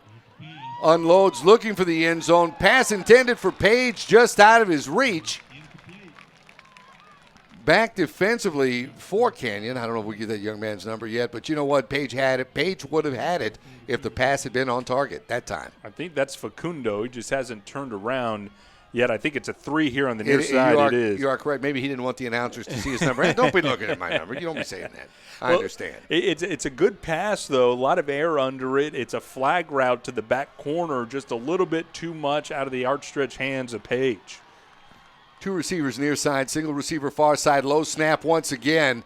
Here's Guajardo once again going to the end zone. This time he just flat overthrows everybody as he's looking for Page again, and time runs off the clock. Wow, interesting that they didn't try to at least put a field goal on the scoreboard, but that's why I'm up here and those coaches are down there. Well, and it's a mistake in this regard. There's no replay because when that ball hit the ground, I look over at the scoreboard. There's still 1 second on the clock. By the time the referees look up to see what's going on, friendly clock operator here at Canyon High School has let the clock go down to 0, and no field goal attempt for Lehman. This is a win for the Cougar defense, not allowing Lehman to get a point before halftime. Well, this is how it happens sometimes. Sometimes it's a missed pass interference call. Just ask the Saints. We're at halftime, 14-10. Canyon on top of Lehman. We'll be back with halftime activities in just a moment right here on Cougar Network.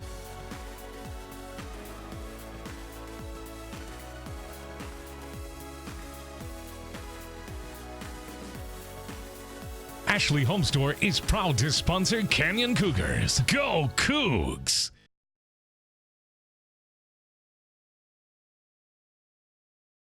If you bank at Frost, we'll help keep your money safe.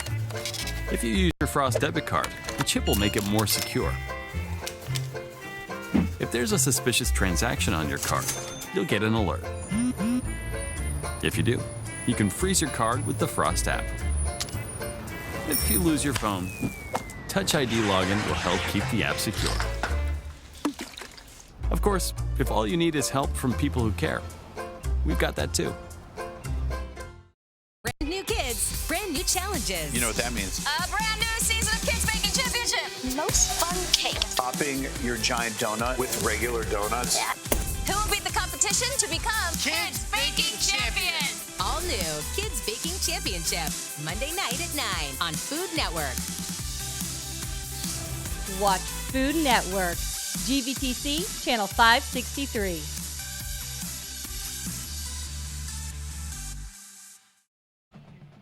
We welcome you back to halftime here in New Braunfels at Canyon High School Football Stadium here on the beautiful campus of Canyon High School.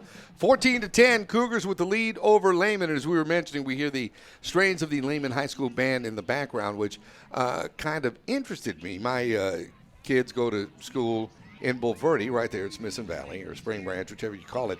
Their band did not travel this evening.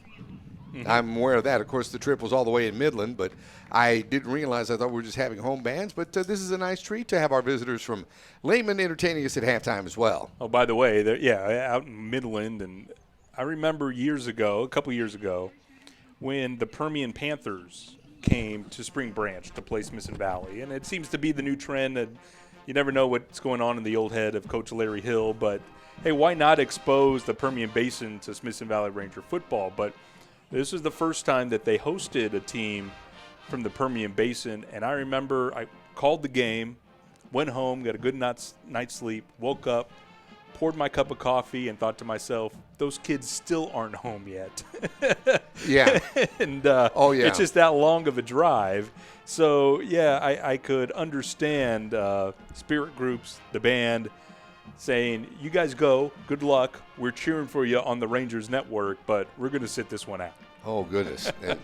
Certainly understand that. Not only that, it just to bring up one of those fleeting thoughts that come into my head, but the phenomenon, and I know this is to me, who has had several decades around the sun already, the phenomenon of out-of-state high school football games, which has happened, over the last decade or whatever? With TV money now.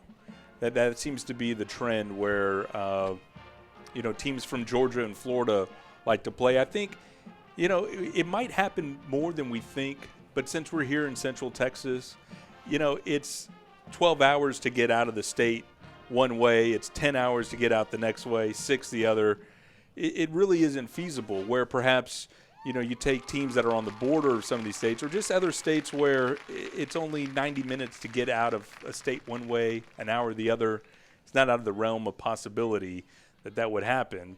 But I do like what we get this time of year with some of the major TV networks letting you get a glimpse of high school football in other parts of America, the South, areas like West Virginia, Ohio, Pennsylvania. One of the best summers I ever spent was in Wheeling, West Virginia. And I got to witness the all-star game between West Virginia High School All-Stars and Ohio. Wow. And it was just a nice little bit of Americana to sit there and watch high school football. My brother went to a Big Ten school, so I just, you hear about all these cities and the Big Ten country. And so it was nice to know that while Texas obviously has the best high school football, it's nice to know that other areas in our nation are able to do that. And I just think through the power of technology, we're now able to witness that a little bit more, and I'm all for that. Absolutely. And it's high school football has grown by leaps and bounds, I guess, just like many other sports have. And football it's safe to say. I mean, I remember the days when football wasn't king. Believe it or not, when baseball was king. We lived for that Saturday afternoon game of the week. Right. But the Cowboy games were on tape delay. He's an old dude. Listen to him. But it's true. The game has really grown in popularity and grown by leaps and bounds. It's a beautiful game. It's truly American. And, gosh, I'm so proud to be part of it, I tell you. Yeah, and we got a good one going here, too. Lehman, obviously in their history, they've struggled. And I mentioned this earlier, but if you've been around a program that struggled or going through hard times, whether it's a college program or a high school program, you're waiting for that special class to come through. And the coaching staff will look for, is this the class that's going to take us where we want to be? And for Lehman right now, that bar is set low. I could tell you they're not thinking about competing for state championships or for district championships. Right now, the crawl before you could walk process is, can we get into the playoffs? And it seems to me when you look at these weapons, this sophomore class, Landon Page on the outside at receiver, Keanu Guidry, Joey Guayardo at quarterback, all sophomores. Roland, it might not be too long before Lehman is no longer the doorstep or the doormats of whatever district they're in. With these serious playmakers, these sophomores, can make a big difference for this program going forward. And I'll tell you what, it's got the attention of this Canyon Cougar offense and defense right now, because they're putting up a pretty good fight here with the Cougars in the lead, 14-10. Absolutely. As a matter of fact, you mentioning that last winning and only winning season to this point we're seeing for Lehman was 2011 under Coach Davis, when the Lehman Lobos went 6-4.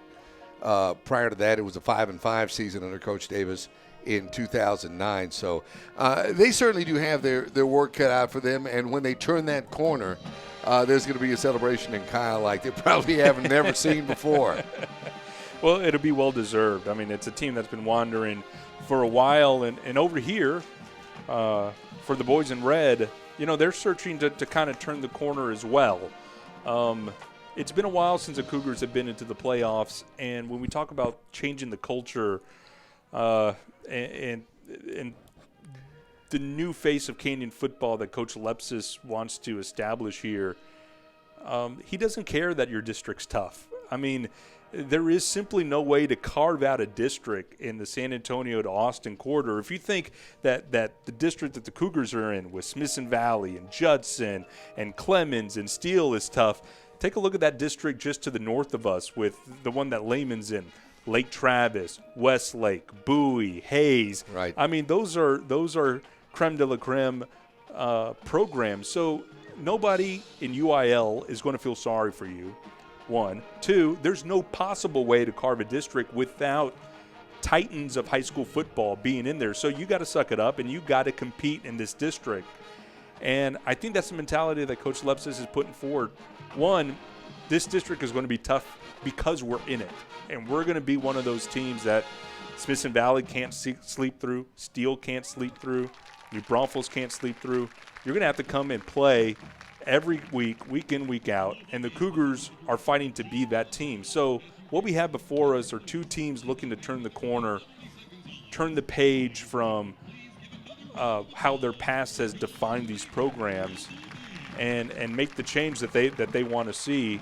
And I think those two things coming together are the reason we've had a pretty entertaining football game right now. Absolutely, and you mentioning that. You mentioned you wanted to turn the corner and be there. The Cougars have been there before. Mm-hmm. And, I mean, they've been right there on the doorstep knocking, as we talked about a game a couple of years back where the Cougars played Smithson Valley that the Rangers had to wait till the last play of the game to get the win. So, sometimes you have teams that they want to win, they just don't know how to win. And all that stuff just comes with experience as you get forward. And right now, we're talking about the holes on the defensive side for Canyon. That was a great defensive stand that they made with less than a minute, an explosive offense. You held Lehman, who got down inside the 20. You held them with no points. For a young defense looking to learn by experiencing things, that's a great lesson to learn while keeping Lehman off the scoreboard. Let me ask you, because you've been on the field yourself quite a bit of your high school and college days, that's got to do wonders for your confidence, for your mental game. How important is that in the grand scheme of things? The coaches could preach it all they want, but until the players have an aha moment, it doesn't really sink in. And if you talk to a teenager, you could talk and you could talk. And until something flips in their head and they go, so what you've been saying is true. You are right. You got to have that moment to get the teenagers to change their behaviors. So this was, in my mind, a situation where the Canyon coaching staff might have been preaching something, and the Cougar defense probably had an aha moment as they've kept Lehman off the scoreboard on that last possession. Aha moment. Teenagers. Ben, I'm waiting for that to kick in with 4 of them. I'm still waiting for mine to kick in from time to time. 14-10, Canyon on top of Lehman here as we're moments away from enjoying the sounds of the mighty, mighty Canyon Cougar Band as they're taking the field out here at Canyon High School Stadium. Once again, to go over the scoring drives this evening before the Cougar Band gets started. It all got started on the first drive of the game. 8 plays. Took 2:38 off the clock, and the running back, Michael Williford, went over from 1 yard out. The extra point was good. Cougars on top 7-0 at that point. With 1:03 left to go in the first quarter, It was Lehman's kicker, who was Marshall Duckett, ripping a beautiful 42-yard field goal, getting the Lobos on the board 7-3 at the end of the first stanza. Gidry would score with 10:47 left to go in the first half on a 54-yard touchdown run to give Lehman the lead for a while at 10-7. Then another Williford 1-yard touchdown run with a minute left to go before halftime. And that's where we stand. Cougars on top, 14-10 right now as we enjoy the sounds of the mighty Cougar Marching Band.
Ladies and gentlemen, Canyon High School proudly presents the 2019 15-time national champion, Canyon High School Aristocats.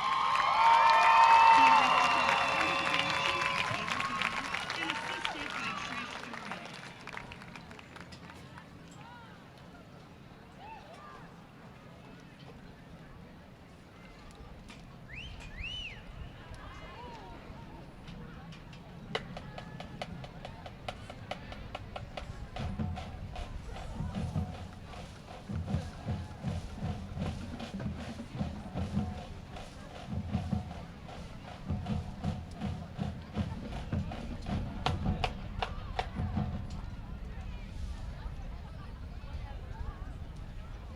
Special officers are Lane Amon, Lily Gabrielski, Priscilla Letcher, and Madison Villegas. The dance officers are Junior Lieutenant Taylor Morgan, First Lieutenant Emily Gabrielski. The Aristocat captain is Leah Gonzalez. The dancer of the week is Anaya Jones. Now sit back and relax as the Aristocats perform a streamer jazz routine to Smells Like Teen Spirits.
An enjoyable halftime performance, our first of the year, by the Canyon High School Band, as we hear from the Cougar faithful.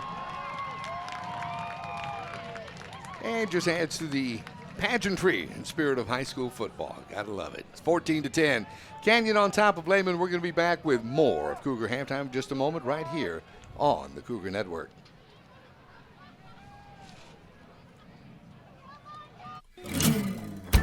Well, I don't think so. It's a good deal, right? Coach, this is a 2538, 37 horsepower, most lift capacity of any tractor in its class, and no depth fluid. Well, the best part is it's the right color.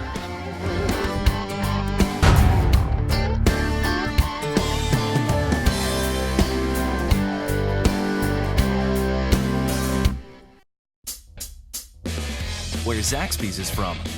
Some like it classic. Some like it saucy. For others, it's gotta be crispy. But everyone loves the flavor that brings us together.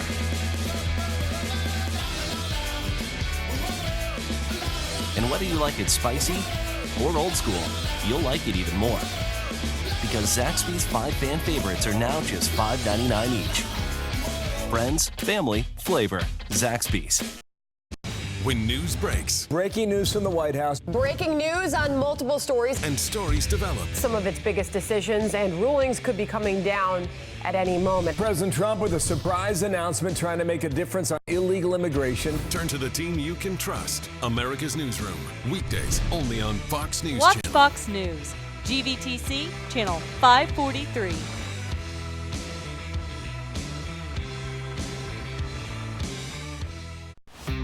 stop at Fisher's Neighborhood Market for anything a Cougar could need. Whether you're heading to work, coming home from school, or just needing a break to grab something tasty, Fisher's Neighborhood Market is your one-stop shop. Fisher's Neighborhood Market is proud to sponsor the Canyon Cougars.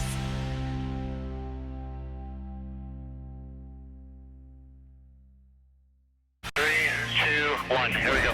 Welcome to our NASCAR Race Hub. From the green flag at Daytona to the checkers of Homestead. In the car. That close might get you on race up. Under the hood and hanging with the drivers. A little love fest here. Gordon, Harvick, Canal, and of course the champ. We've got the drama. Get the heck out of the way. The science. New levels of analysis and storytelling for the sport. NASCAR Race Hub. Weeknights at 6 Eastern on FS1 and the Fox Sports app.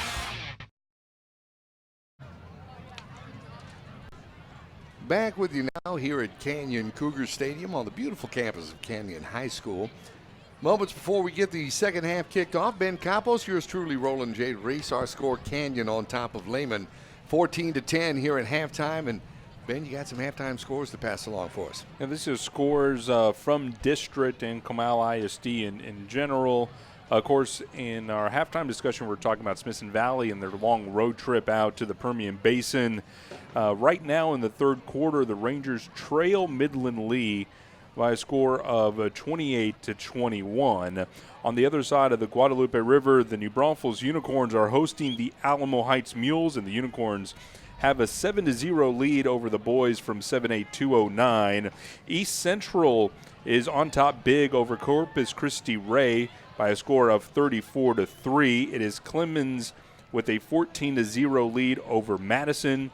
And the Hayes Rebels, the sister school to Lehman, our visitors from Hayes County, have a 20-13 lead over district compadre of ours, San Marcos. Again, that game going on in Buda.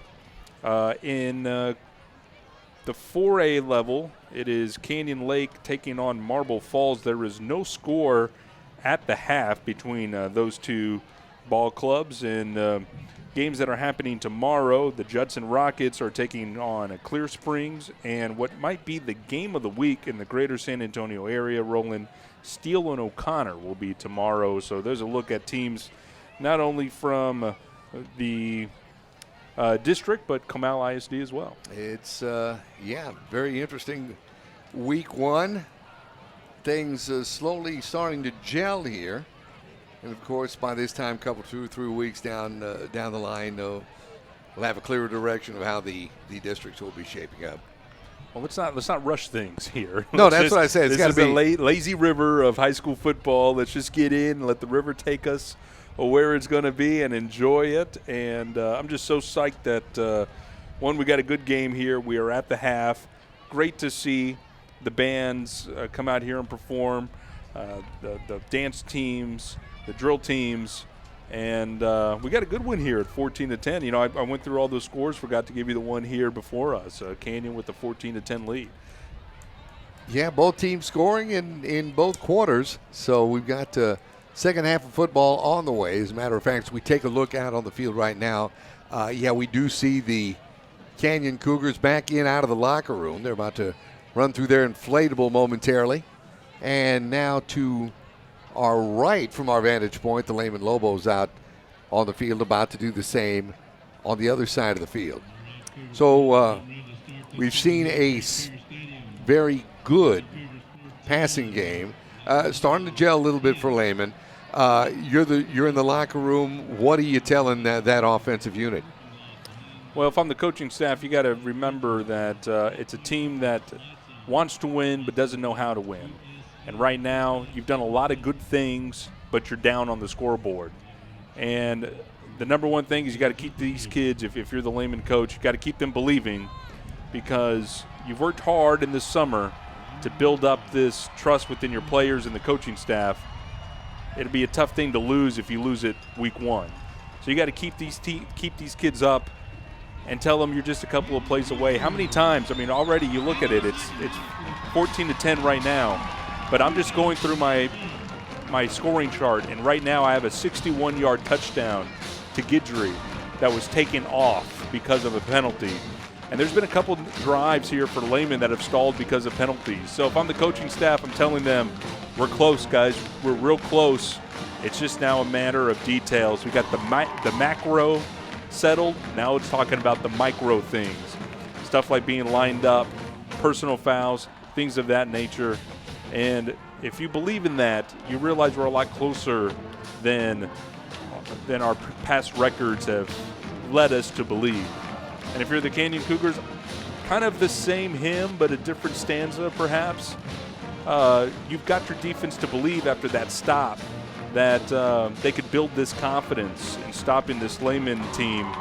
I think it was really critical, Roland, with Lehman getting the kick to start this second half, that the Canyon defense was able to turn the Lobos away and prevent any score going on the scoreboard before the end of the half. I think that was a big thing. So like a nice pot of water that's boiling at just the right time, you don't want to get in the way of it. You want to let that heat carry on and let this boil continue to roll if you're the coaching staff for Canyon. And let's hope that it carries over here to the second half. Absolutely. And penalties on both sides of the football. Yes. Got it. I would assume the coaching staff would say, guys, we've got to watch the penalties. Well, much like we said at the beginning, now everybody's got experience. You know what it's like playing on the varsity level. A lot of the stuff we've seen have been procedural penalties. Remember, we have two quarterbacks that are largely seeing their first varsity football at the quarterback position, managing a game, being the game coordinator. So you could say you have varsity experience now at the quarterback position. We really need to start limiting those procedural penalties. Well, as you were mentioning, Lehman's going to get the football to start the second half. Welch gets his right foot into it, and this one sails back to about the 5-yard line, where it'll be fielded at that point from the 20. Across the 25 down to around the 27.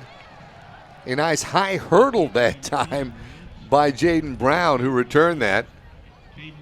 Freshman. Absolutely. Freshman. Oh, yeah. And the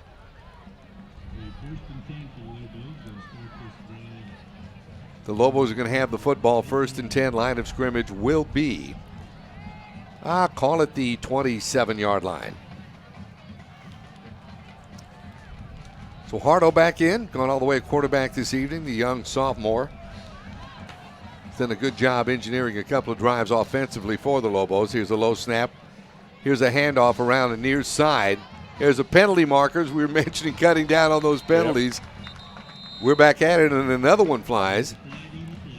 It's going to be a hold against Guidry, who was supposed to be the lead blocker from that tailback position, getting out in front of the jet sweep. It was Reyes, the ball carrier from that Z wide receiver position. And this is one of the things that, as a young player, you got to fight temptation in your body here to reach out and grab a defender that is running stride for stride with you. And you, the offensive player, trying to set a block on the edge, you need leverage there. And the instinct, if somebody's running step for step with you, is to reach out and then turn your body in there. That's exactly what happened. The referee is right there to call it. And instead of a good play that would have put Lehman in front of the chains, they're going to knock back, and it'll be a 1st and 20. Backs it up to the 18, as you were mentioning, 1st and 20 for Lehman. Here's Wahardo, low snap again. This time the handoff coming inside. That is Williams with the carry. He is met there. Dragged down, in on the stop, Chase Thetford for the Canyon Cougars. A little kind of a rabbit jump there in the backfield, and that's, to me, is a form of patience there. You're waiting for the hole to develop, but you're a little anxious as well. It's a good little trick to learn as a running back, to buy yourself a little time as the linemen start to do the work in front of you. Pickup of 6 that time. It's 2nd and 14. Once again, the give coming near side. This is a nice pickup by the running back, Williams. He's knocked out of bounds. In on the stop that time, Jack Loose from his safety position to run Keyshawn Williams out of bounds. Off tackle play on the right side of that Lobo offensive line, and what a load Keyshawn Williams is rolling at 5'10", 230 pounds. I really got a sense of that as he came toward the Cougar line. The Cougar sideline. I got a really good look at that frame, 230 pounds. From a 1st and 20 to a 3rd and 1, here's Guajardo. Pass intended for Austin Walsh. I think Walsh just didn't look back. Back defending was Darian Tanner for Canyon. And that'll bring up a 4th and 1 for the Lobos. We'll see what the call is here. I don't see Duckett coming out here. So on 4th and 1, I think it's going to be a roll of the dice here on the opening possession of the 3rd quarter. And Coach Solomon here keeps the offense on.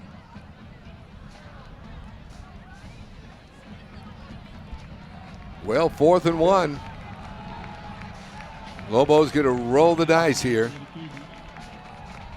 Guajardo making a shift there offensively. Takes the snap, handoff straight ahead. They'll have the 1st down and more as Williams bangs out to near the 45-yard line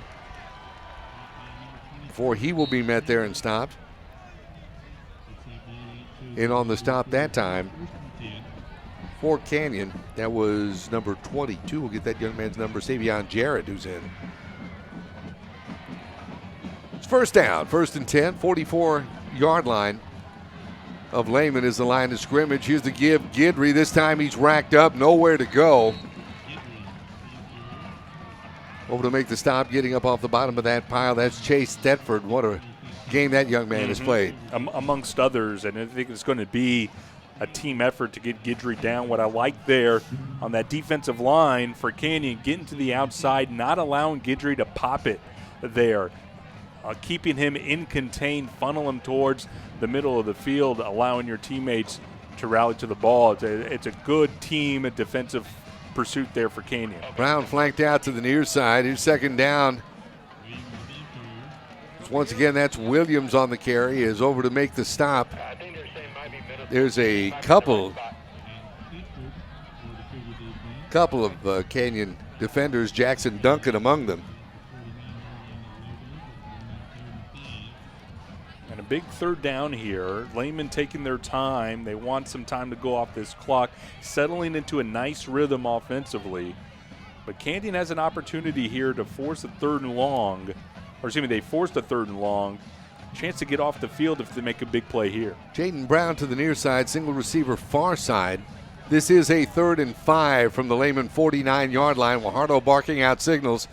He decides to keep it up the middle. He's going to be stopped shy of a 1st down. Good defensive pursuit that time by the Cougar defense.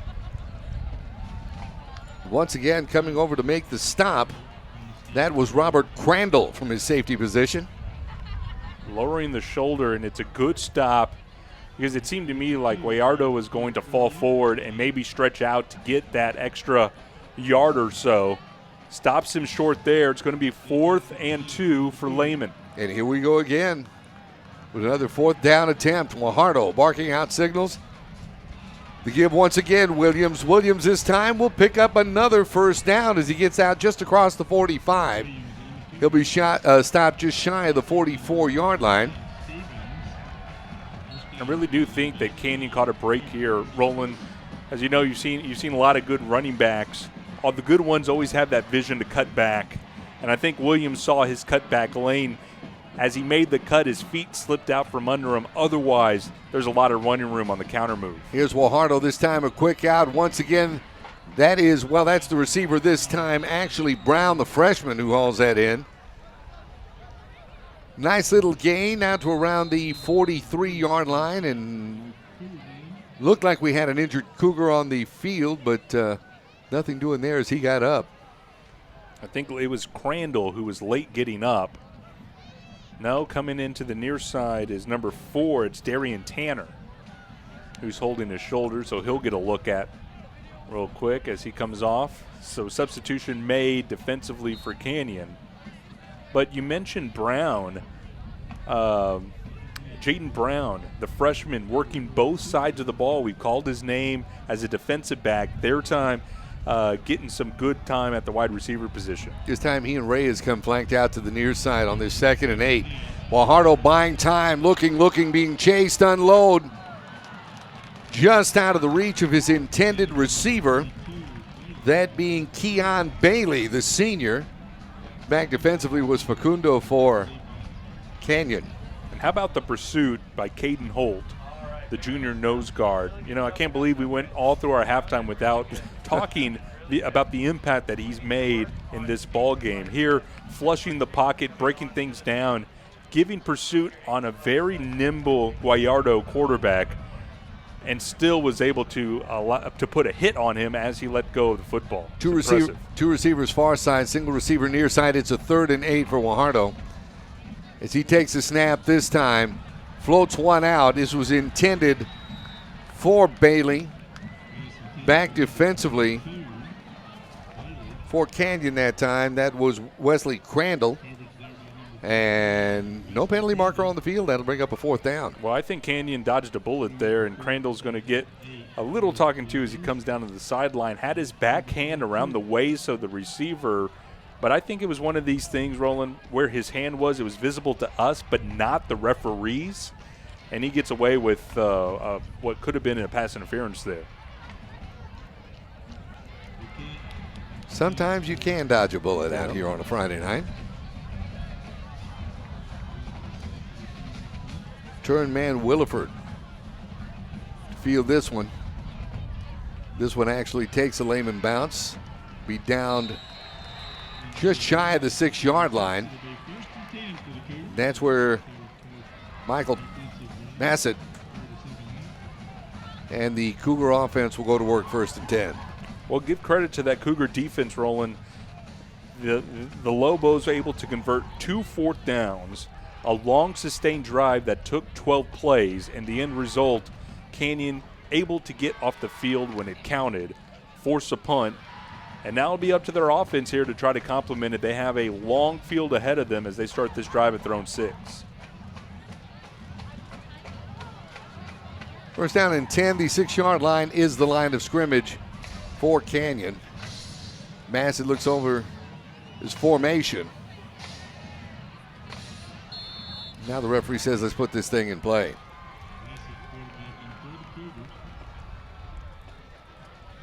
Far flank to the near side. Quick out this time. Pass was intended for the wide receiver. Check that. That is, let me check that young man's number. It's Jacob Garcia. Looked like Jalen Brown, we've talked about him this evening. Looked like he might have got a hand on him, but there again, I think it's another thing that he might have gotten overlooked. 2nd and 10. 2 receivers to the far side, single receiver near side. Here's Bassett. Here's the handoff straight ahead.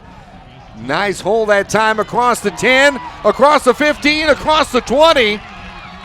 Knocked out of bounds at about the 36-yard line. Goes Jarrett. Savion Jarrett with a carry. He's had a couple of big carries this evening for Canyon. I like that. It's a nice patient run, gets up the middle, realizes that once he's got to the second level of the Lehman defense, he's kind of outrun of his blockers, cuts it to the right, finds some teammates on the outside, gets a good block by his receiving core. I think he stepped out at the 30, but a good run there to get Canyon out of their own red zone. It's a 1st down nonetheless. Here's Bassett. Unloads a quick pass across the 40. Hauling that one in is Corey Moose. He gains down to about the 43, call it the 43-yard line. Pickup of 13, that'll be another Canyon 1st down. And Bassett's got something working offensively right now. 2 receivers to the far side, single receiver near side. Here's Bassett. Quick out once again, this time overshot his intended receiver Garcia on the far side of the field. That'll bring up a 2nd and 10. Very similar play to the one that started this drive. Just a simple out from Garcia on the far hash. This time had good separation on the corner man, the freshman Brown. Unable to make a play. It's just an errant throw by Bassett. And puts them down here at 2nd down and 10. Here's Bassett. Once again, the snap rolling right. Bassett looking for someplace to unload this. It's picked off. At midfield, the 40, there is a penalty marker on the field. Hold it here. That is the freshman Brown. And that is Brown with the pick that time. Let's see what this penalty marker is. There was a lot of confusion, and we have an injured Lobo, too, at the end of the play, who's just now getting to his feet. That's Keon Bailey, the senior defensive back, the leader on this Lobo defense. So that might be a development as kind of the chaos ensued between the change of possession. Holding is the indication against Canyon, so the interception will stand. And Lehman Roland has the ball 1st and 10 at the Cougar 25. What a turn of events here. Absolutely. And really what it came down to, it's not necessarily a great play that Brown did. Bassett just threw that into too much traffic there. There was 3 Lobo defenders there, and it hit Brown right in the numbers. Here's Guajardo, the snap. Handoff straight ahead, this time going for Guidry. Not much there. That was a stingy defense. Alex Bulabasis in on the stop that time for Canyon. Slow getting up is Guidry, the sophomore, who has a limp to him. He does look like he's favoring that left foot. What a loss this would be to Lehman. So the last 2 plays, you had Bailey, Keon Bailey, the senior leader on that defense, and now the sophomore explosive back in Guidry, who's limping off to the sideline. So we'll see how this changes just in the dynamic of the football game. Well, he's looking right now as he's walking off the field like he's trying to put some weight on that left foot. Mm-hmm. You certainly don't want to see that in any game. That young man's had a whale of a night, made his presence felt. Well, let's see if the Cougar defense here can answer the call. Already being put in bad positions now on the 3rd straight drive out there. 2nd and 10 from the 25. Guajardo takes the snap. Nowhere to go. He'll keep it. He'll be run down. Good defensive pursuit that time. Coming over to make the stop, Michael Williford. And how many times have we called his name this evening? Now that might be the first time defensively. But I'll tell you, what a great pursuit from the free safety position. Coming out here off the ball. Nice track from the far side of the field, and he makes that play. It was wonderfully done. As there's an injured Lobo on the far sideline again. Well, I guess in this heat, as is normally the case, or what they will say normally first game of the season, could be a case of cramps. We hope that's all it is. On the far sideline, tough to tell, even if this is a lineman or a running back, receiver. All we could see is the helmet on the young man. A little bit of an update here on the near sideline. Darian Tanner, who left the game on the last defensive series for Canyon, is back in there. He had his shoulder being looked at here on the sideline, so he is good to go, and he is back in there. On the far sideline now, the Lobo in question is up. And I wonder, is that the quarterback? It is. That was Joey Guajardo, the sophomore quarterback, being tended to. So now Zach Caceres, the junior quarterback, comes in for Lehman. Wow, that could be big. Stay tuned. Absolutely. So Caceres takes over to quarterback. It's a 3rd and 12 now for Lehman. 2 receivers far side. Single receiver to the near side. Low snap. Caceres picks it up. Tries to move it ahead. May get a couple of yards before he's met there and dropped. In on the stop that time, Chase Thetford. I had an old coach tell me, or we always hear, reserve the right to kick a field goal. Don't turn it over in this possession. You don't need to go for broke. And he fumbles the snap. Now, the big question is, and I didn't know this, was Guajardo the holder on field goals? Because if that's the case, you're foregoing a field goal attempt here. It might not be because Duckett doesn't have the leg. It might be because your holder just got knocked out. It's 4th and 12. Here's Caceres, the snap, quick drop back, unloads it. He looks like he's got a good arm, but misplaced the football as it looked like he threw it over the intended receiver's broad shoulder. And the Cougars will take over 1st and 10 from that point. That could have been This could be a big turning point in the ballgame. Joey Guayardo here listed as the holder on field goal kicking duty. So forget about everything quarterback-wise. Yes, that's a big deal. But how about that wrinkle of detail in a football game? You've lost your holder, and we just saw Lehman pass up what would have been a 44-yard field goal already when your kicker has hit a 42-yarder. You can't tell me that that was because they don't have another holder out there. Stranger things, my friend. How about Stranger that? things. 1st and 10. Cougars with the football. Bassett hauls this in. Pass intended for far at about the 35-yard line. Just overthrew him that time. That'll bring up a 2nd and 10 for Canyon. I'll tell you, where the coaching staff is really going to make their money on both sides of the ball is film session tomorrow. This is going to be a learning opportunity, this play specifically for Bassett. It's a deep out pattern to far, your senior receiver wide open at the sticks, and you miss him. Garcia and Moose come out to the near side, far to the far side on a 2nd and 10 from the 27-yard line. Bassett, he decides to keep it. Bangs across the 35 down to around the 36-yard line. He'll be met there and wrestled back. He's over to make the stop. That time was Jaden Elizondo, the junior. And that was straight quarterback power on the right side, not even a draw, anything that would disguise it as a run. It was just straight snap and go.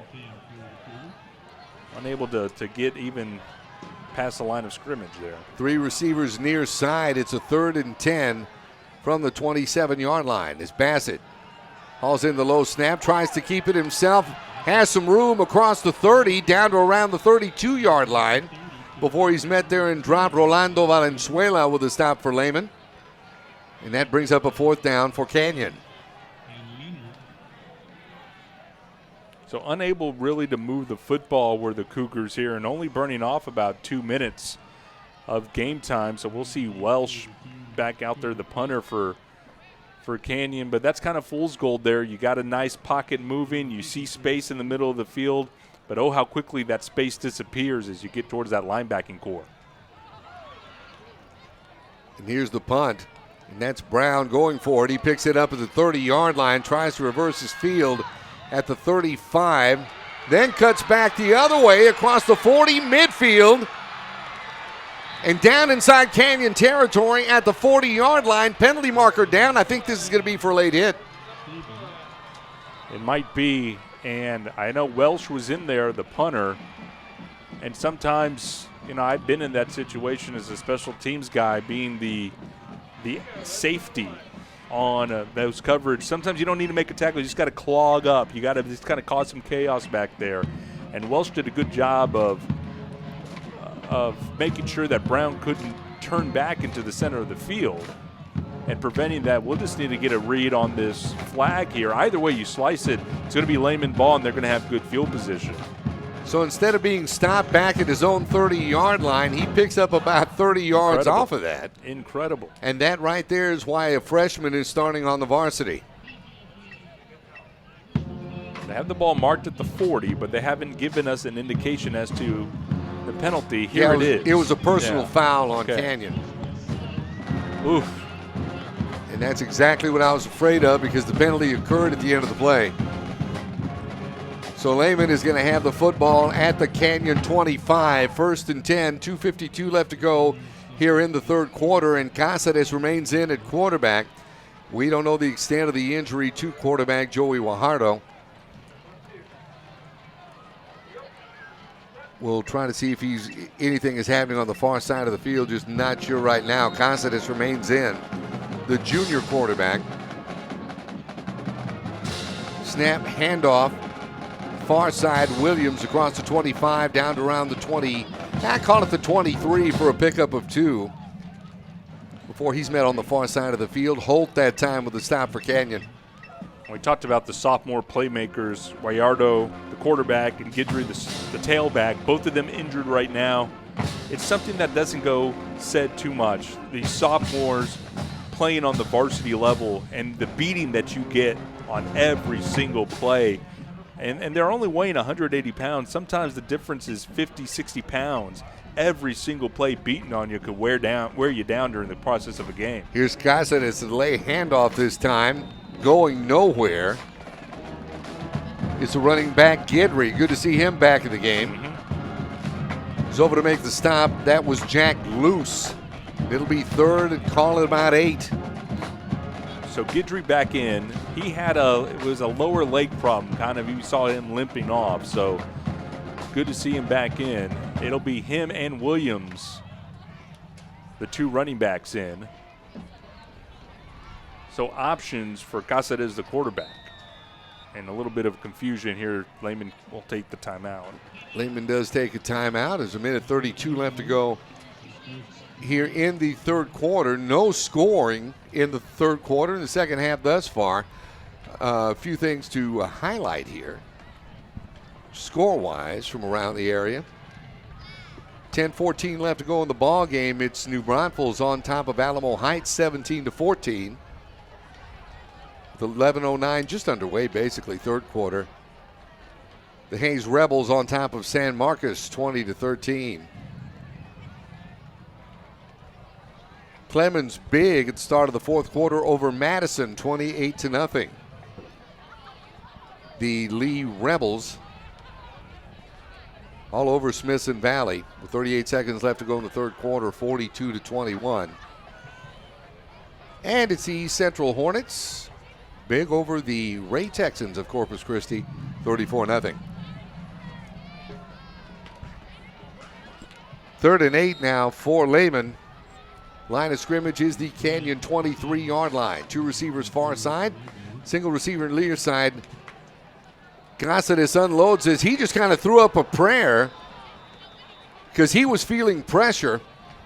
The receiver cut inside, and he was lucky that one didn't get picked off.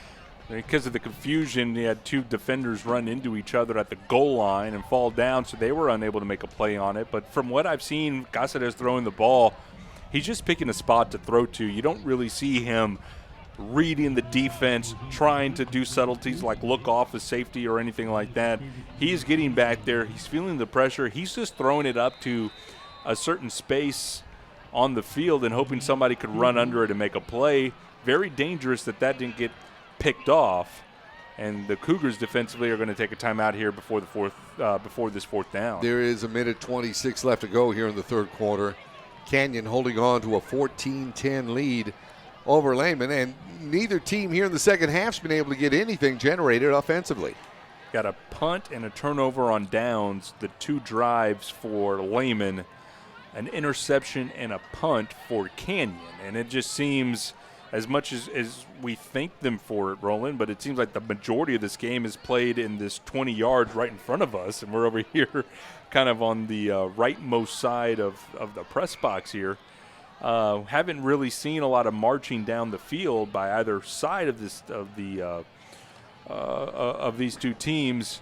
Again, important to point out here is this is 4th and 8 from the 23. This would be a 40-yard field goal attempt, but Guayardo, the sophomore quarterback, still on the bench being evaluated. He is the holder, and that's why the kicking team is not on there right now. 4th and 8.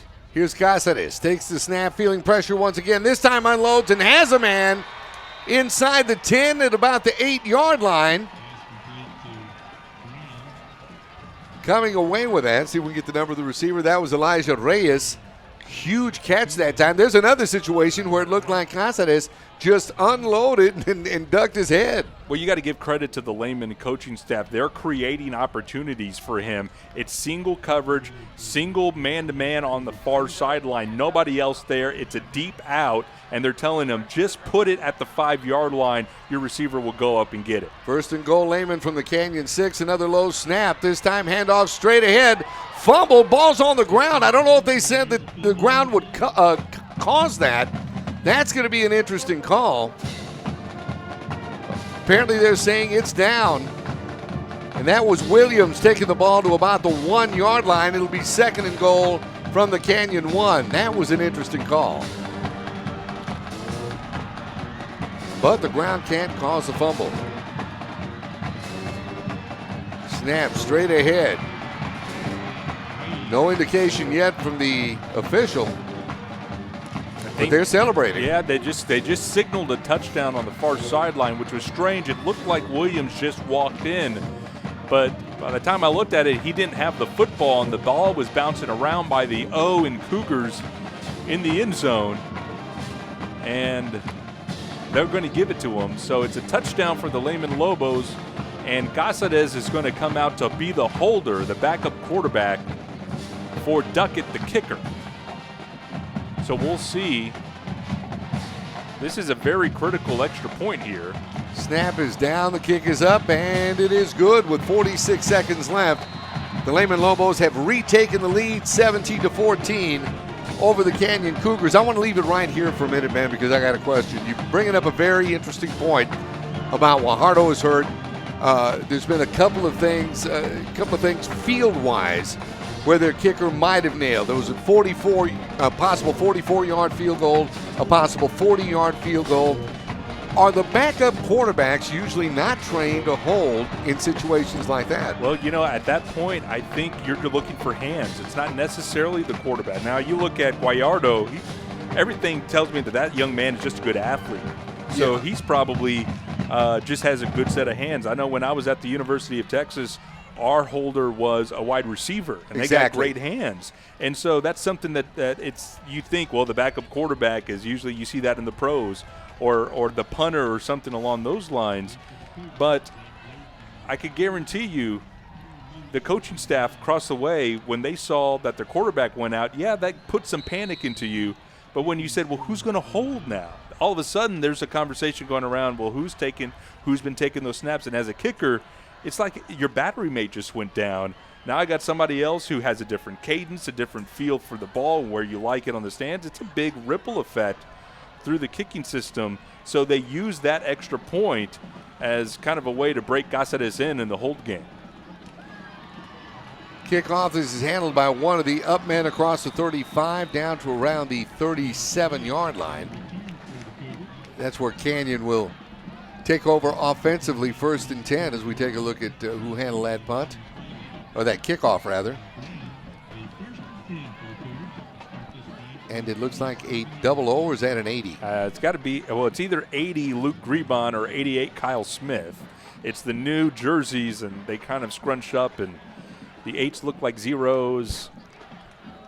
80 Luke Grebon. There we go. We'll give it to him. 37-yard line, 1st and 10. Cougars have to get something going offensively with 40 seconds left to go here in the third quarter. Here's Bassett rolling out, nothing doing there. Big hit that time by Lehman's Robert Vasquez to stop the Canyon quarterback for loss. And he had Moose at about the 45-yard line wide open.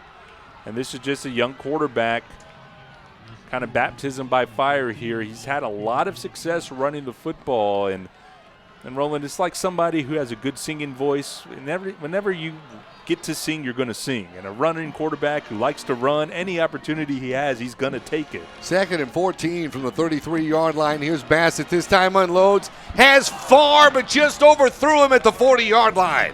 Goodness. You could tell the game plan there for Bassett was put some air under it, let Callan run under it, and just a little bit too much.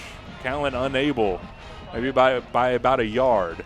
And we have another Lobo down. This is number 52, Damian Allen, the defensive lineman. And this one appears, we don't want to be giving medical advice up here in the booth, but this definitely looks like cramps the way he went down and tried to stretch out that calf muscle. Not only am I not a doctor, I don't even play one on the radio. Well, that's 3 in the books tonight from New Braunfels as Canyon trails Lehman 17-14 at the end of 3. Back with fourth quarter action in just a moment. This is the Cougar Network. Sunday nights on Access TV. Access TV's new series, Paul Schaefer Plus One.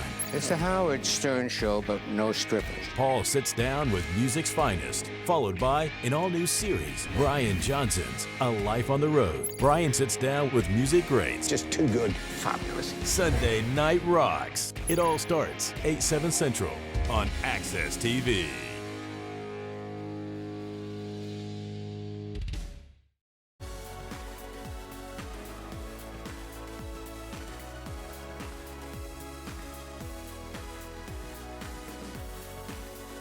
Ashley Home Store is proud to sponsor Canyon Cougars. Go Cougs! Back live on the campus of Canyon High School in beautiful New Braunfels, Texas, on this hot August night. Another 12 minutes on the clock. Ben Campos, yours truly, Roland J. Ruiz with you as we bring you fourth quarter action. And the Canyon Cougars have the ball on their own 33-yard line on a 3rd and 14. Here's Bassett taking the snap, dropping back, has a man, pass in and out of the hands of his intended receiver, that being Corey Moose. But let's check the penalty marker that's on the field.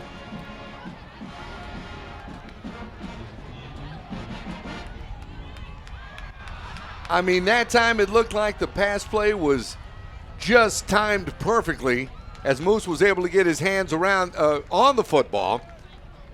Just bounced away seemingly at the last minute. The penalty is going to be on Lehman. Checked what the referee says. It's a hold or legal use of hands on the defense. Or defensive holding, I guess, to be more accurate with a call. That'll move the ball up, and it'll be a first down for the Cougars.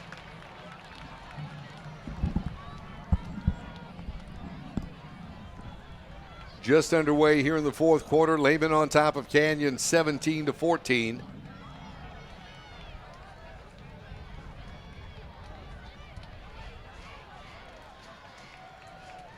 They're placing the ball at the 43-yard line.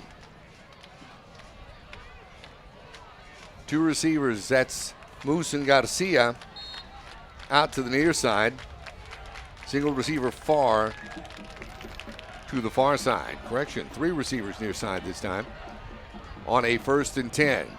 Here's Bassett, unloads across the middle. Has Garcia at midfield at the 45, inside the 40 to the 38-yard line. Huge catch that time.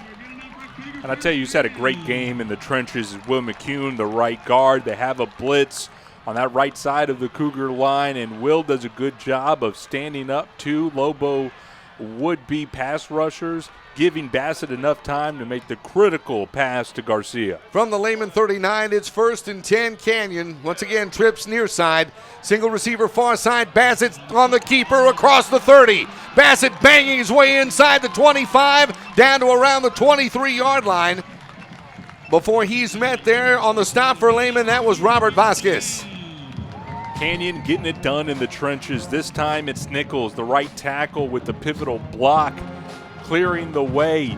Roland, we've seen this sprint out look, but we have not seen a hole look that big for Bassett.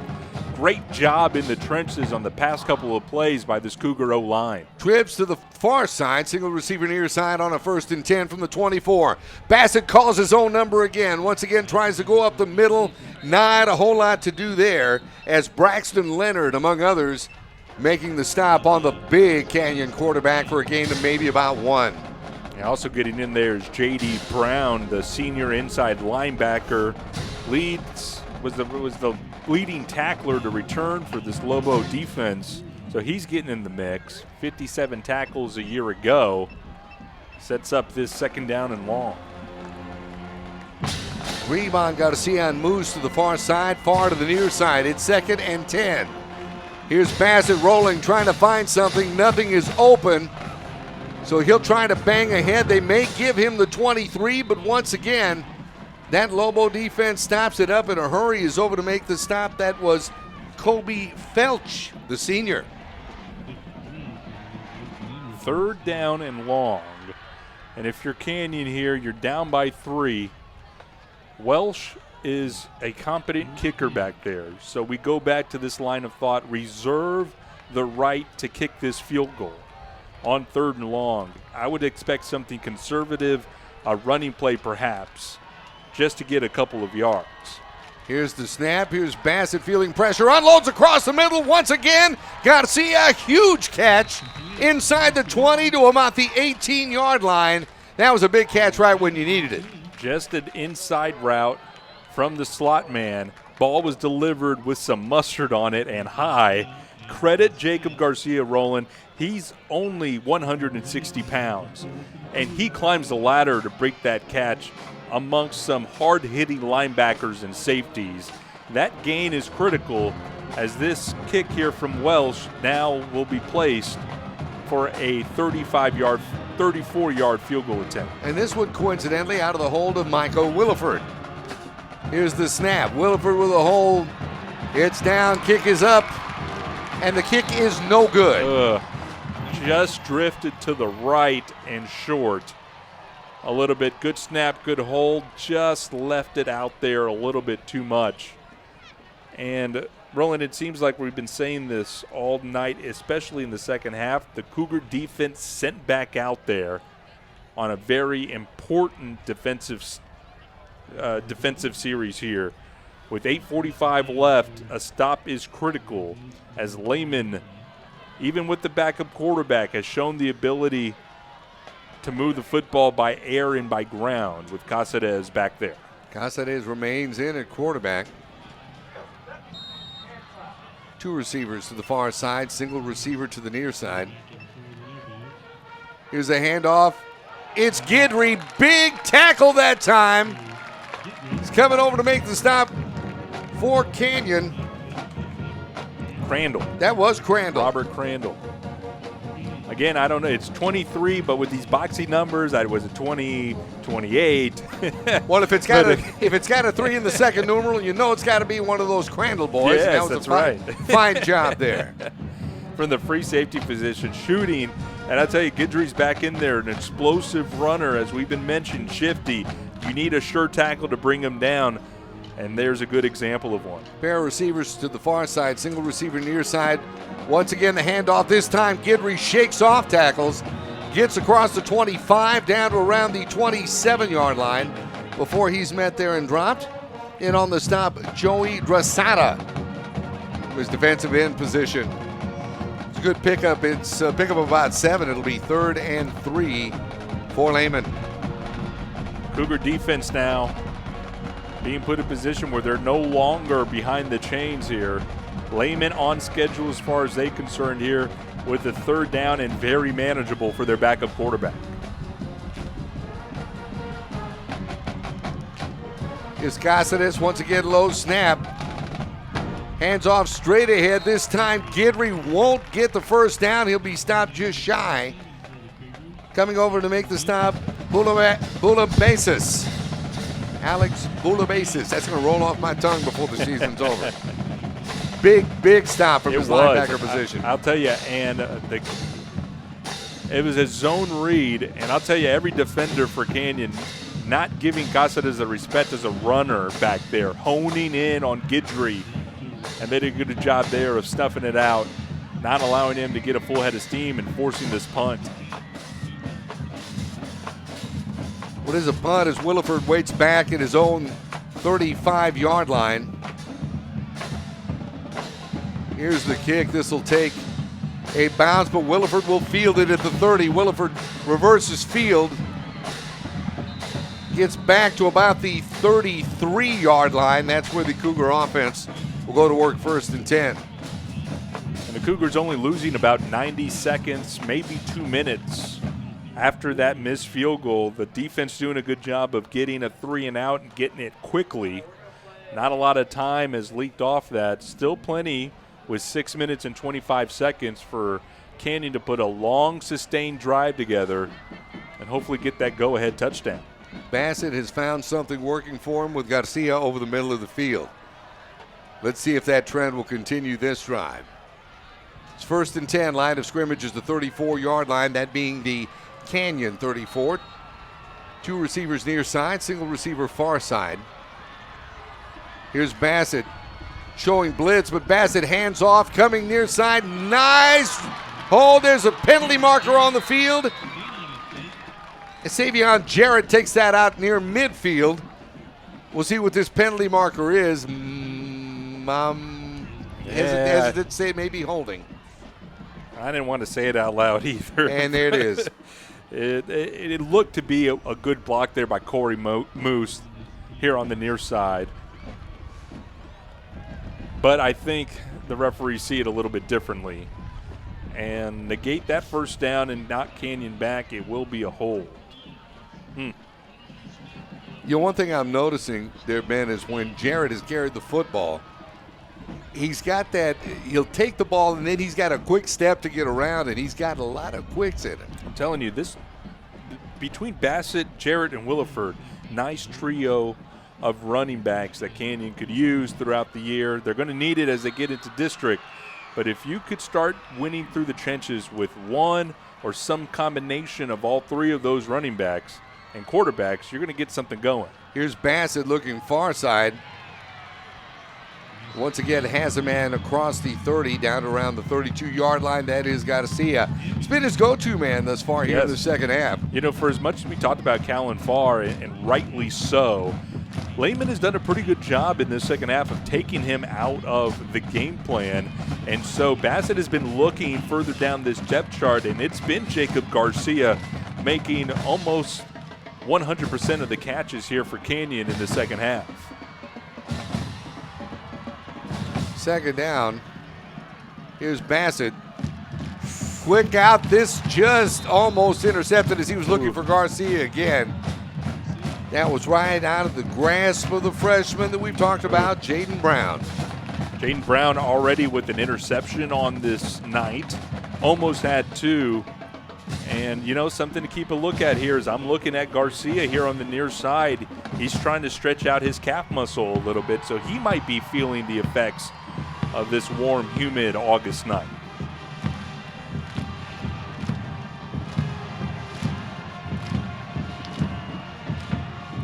Third down for the Cougars. Line of scrimmage is their own 33-yard line. Bassett barks out signals. And we have movement. And that's going to back the Cougars up. It seemed to me, you know, I'm almost going to put that on the center, Matthew Leal. When you have both sides of the offensive line kind of rocking and moving back and forth, it might have just been confusion on the snap count. Everybody moved but the center. And so what was third and difficult now becomes third and really difficult at 3rd and 16.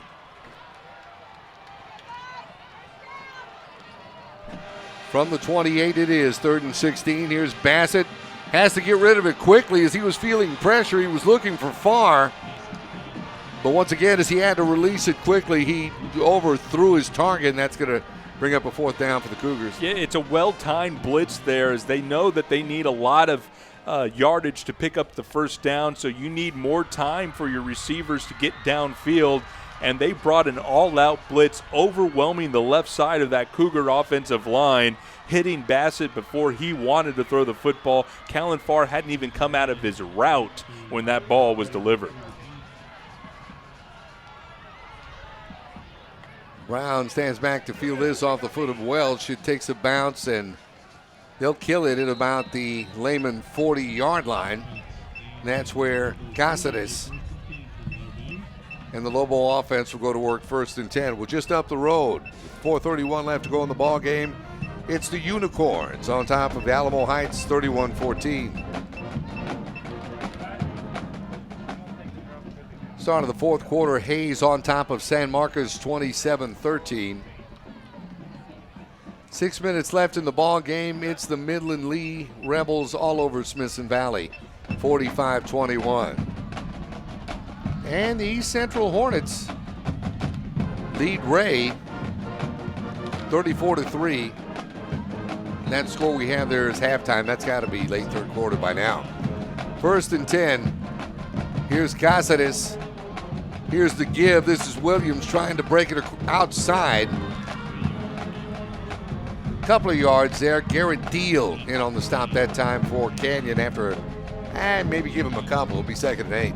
Another questionable exchange between Cáceres and his running back. This time Williams. So, you know, as this game trickles on, now under 5 minutes, you're going to see a lot more running opportunities for Lehman as they want to milk this clock. Keep an eye. We have a backup quarterback, and the exchanges between the running back and the quarterback have not been crisp. Bailey to the near side, Brown to the far side on this 2nd and 8. Cáceres hauls in a low snap. This time tries to go to Guidry, who's breaking tackles to the outside. He'll have enough for Lehman 1st down. A clock is stopped with 4:28 to go in tonight's ball game. Actually, they have him rolling with the foot out at the 48. So it's going to be 3rd and 3 or 3rd and 2 here instead of the first down. So it looked like he was able to turn the corner and kind of tightrope it, but they had his ankle out at the 48. 3rd and 2. Here's Lehman. Low snap again. That's been happening all evening for the Lobos. Penalty markers on the field. I think that's one thing the coach is definitely going to have to address. It seems like whether it was Guajardo or now that it's Cáceres, the snaps have been low. And you know you got to get rid of the football because somebody's coming in on you. And that's somebody in the person of Caden Holt lined up right there over the center. Alice Saenz is the center for Lehman. And you're right, and that's just, we talk about the impact that Caden Holt has. If you're a center and you know you need to be pulling or you know you need to establish some type of leverage on the guy in front of you, the guy in front of you, Caden Holt, has been disrupting everything. Yeah, I could see how snapping the ball might drift a little bit in your priorities of things to do as the center. And what we've seen, especially on this drive, is low snaps that have disrupted the rhythm of the play. So as it was, false start against Lehman is the indication. Actually, they're offsetting penalties. It's just going to be a do-over. It's going to be did they decline it? Is that what's happening? Yes. Okay. So illegal he said procedure. the penalty was declined. Yes, Got you. okay. Because I was wondering what the call was. I thought he was saying the penalty's offset, but that was not the case. Was procedure. Penalty was declined. It'll bring up a 4th and 2. If there's the suggestion box around here, we really need that mic back for the referee to explain this stuff for us. Nonetheless, it's like we're trying to play Pictionary with the man out here. That's okay. I'll take him some signs next week. 4th and 2, and the referees are still trying to talk it out with Coach Salmon and Coach Lepsis here on the near side. 4:04 left in this ball game. Lehman with a 17-14 lead, and I believe Lehman's going to just take a timeout. And I believe that is the indication here. Timeout for Lehman, as you were mentioning. They're holding on to a 3-point lead, only scoring in the second half. It's a 1-yard touchdown run by Keyshawn Williams with 46 seconds left to go in the third quarter. Extra point was good, and it gave Lehman the 17-14 lead. Still plenty of time, but Canyon has got to get something working offensively. As we talked about, they seem to have something working passing over the middle. And here again, not only that, the running efforts of Savion Jarrett have looked good here in the second half as well when he's gotten the football. Now the question would be, if you're able to get the ball back, remember this is 4th and 2 for Lehman. Now the clock reached 3:56, and I think the referee is looking to change that. Last update I gave was 4:04 on the clock. And here I'm learning the referee's mic is working. I'm just unable to hear it. So, yeah, they're asking to reset the clock. You're correct. There you go, 4:02.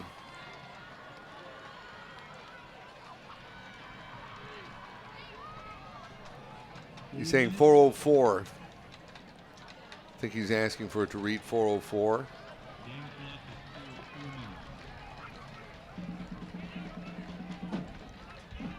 Well, I guess they'll go with 4:02 because he was holding up 4 fingers. Huh. In 2019, there's got to be a better way here to communicate this. Now it's down to 4 minutes. Oh, he's saying 4 minutes even. I thought he was saying 4:04. All right, on the nose here, 4 minutes. All right.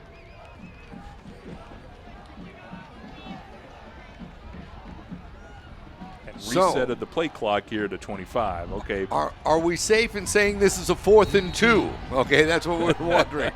Here's Cáceres barking out signals. Bad snap, and yeah, I think we've got movement. I'm not sure on which side of the football it occurred. Well, this is interesting to me, Roland, because although there was movement on the right side, the ball was snapped. So that's against Lehman. It will be called against Lehman, but it looked weird because only one member of the line moved. but that was in sync with the snap of the ball, and the whole left side of the line remained still. So that's just how I saw it. The referee obviously saw it differently. I don't see much of a rebuttal there from the coaching staff on the far sideline. So this will take them out of try range and bring on Duckett the punter. Yeah, we got to keep in mind, too, it's the first game of the season for the gentlemen in the striped shirts as well. So Williford stands back at his 20-yard line, awaiting this punt. Williford will handle it at the 15, across to the 20, the 30. Ball is out. It's recovered by Lehman and run out of bounds at about the 26-yard line. Penalty marker is on the field. Trying to see who came away with that. There he is, and guess who? It was Guidry. Offense, defense, and special teams. That young man is getting it done. I have him down for a interception, now a fumble recovery, and a touchdown. And one called back. And one that was, one scribbled out here that was for about 64 yards. I think this flag is going to be a block in the back on Canyon, in which case, but there's two of them at the 25-yard line. I think I saw a block in the back. Whether or not it was before or after the fumble in that case would be irrelevant because Lehman would have the ball anyways. The only way that fumble comes into play is if Lehman committed a foul and that happened before the fumble. Well, here comes the call.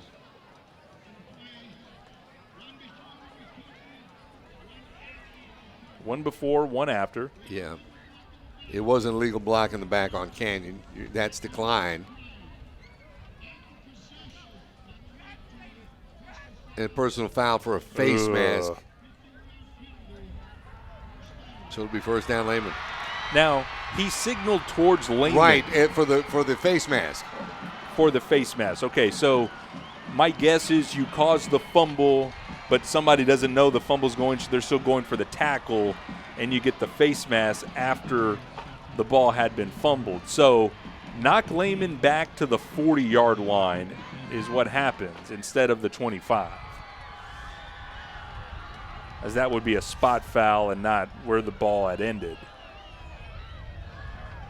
And I tell you what, we're hearing it on the far side of the field. They're realizing they're 3 minutes and 42 seconds away from ending a 17-game losing streak. The last win for Lehman was September 14th, 2017, a 42-35 win versus Austin Aikens. First and 10 from the 40-yard line. That is the Canyon 40. Big hole for Williams across the 40 down to around the 34-yard line. Give him a pickup. Well, they're going to mark it at the 35, so give him a pickup of 5.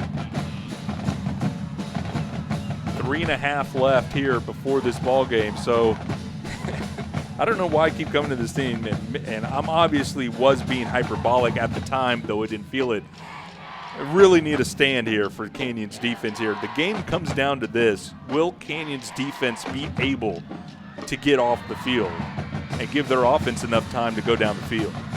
Here's Cáceres, another low snap. Here's another give, this time inside to Williams, who's banging across that entire Canyon defense. Across the 30, down to around the 25-yard line. That'll be a Lehman first down, and the Cougars call a timeout with 2:54 left to go in the ball game. Well, that's just a killer first down right there. Good opportunity here for the coaching staff to take a timeout. You got to give your defense a chance to catch their breath. Reset the clock here. 2 minutes and 54 seconds. Fresh set of downs for Lehman. Remember, their field goal kicker is missing his routine holder. And by the way, as we mentioned that, how about the game Zach Cáceres is having? The junior backup quarterback for Lehman came in after their sophomore starter, Gallardo, was injured, and he has done a great job. I hate using this term managing. No, he has managed the game. But that's Absolutely exactly what he's done. And one, I don't like the negative connotation of that term. Sometimes you just got to throw somebody in there and say, don't lose us this game. Make plays when we need you to make plays, but don't turn the football over and give the ball to our playmakers, and that's exactly what the backup quarterback Cáceres have done for Lehman. That's the first word that came to my mind. He has managed this football game well. And that is no slight to the young man whatsoever. Right. Single receiver either side. Cáceres once again in a quarterback with 2:54 left to go. And it looks like there's the whistle to start. Here we go. Stand by. Here's Cáceres. Another low snap, this time to give to Williams. That running game has sure been working well as he's busting through tackles across the 15 down to around the 10-yard line. And I think Canyon will take another timeout. I don't know, this may be academic at this point with just under 3 minutes left. But as we look to the near sideline, we see the backup quarterback, Dallas Gomez, getting warm for Canyon. Well, that's an interesting development. Now we've got to look for Bassett here to see where he is, because they're going to have to call his number. Now he has his helmet, and he's down on the sideline, so no attention from the training staff, so he appears to be okay. Okay. On the other side of the football, Roland, I mentioned this in the first quarter, how big Keyshawn Williams looks at 230 pounds, the running back. They have relied on him almost exclusively on the past two drives, and I think you're starting to see the 230-pound wear on this Cougar defense, because now these tackles that have routinely been made at the line of scrimmage are now being broken through, and you're relying on your safeties to make a tackle 10, 15 yards down the field. Well, single receiver either side. Quarterback Zach Cáceres. It's 1st and 10. Line of scrimmage is the 11. Cáceres. The handoff this time to Williams. Not this time, as he'll be wrapped up. Coming over to make the hit on that play. That was Garrett Teal. Clock now under 2.5. Williams now lost his shoe, so the bruising back who's done all this damage is out, and he'll have to put his shoe back on, and he has a sub in his place. And is Guidry in there? Yes, he is. He'll be to the right to the quarterback. He lost a yard on that play. It's should be 2nd and 11. This time the handoff to Guidry. He tries to bounce outside. Nothing doing there. Good tackle. Good, solid defense. I think that's Holt again. And that was Holt.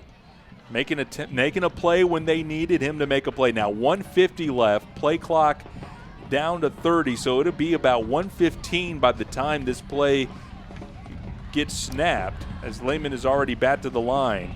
This is a big, critical 3rd down here. Can the Cougar defense force a field goal attempt? 3rd and 16, line of scrimmage, the 17-yard line. Here's Cáceres. This time, airs it out, has a man in the end zone. Pass is caught. Touchdown, Lehman. That was Jaden Brown hauling that in. Roland, I had mentioned this in a previous pass that it looked like Cáceres is just throwing to spots on the field, not looking off coverages, not trying to be nuanced in his quarterback play. And this, Roland, he picked the perfect spot to drop a ball in the back corner of the end zone, and you let your freshman receiver go up and make a play. What a couple of quarters this backup quarterback has had. And now he will sit down and serve as the holder as the ball is snapped to him before the players could get set. And so this will just be a penalty, I believe, against Lehman. 23-14. As we were mentioning the significance of this, the Lehman Lobos have not won a football game since September of 2017. That 17-game losing streak is just a minute 20 away from being snapped. The snap is down, the kick is up, and it's good. And with 1:20 left to go in the ball game, the Cougars trail by 10.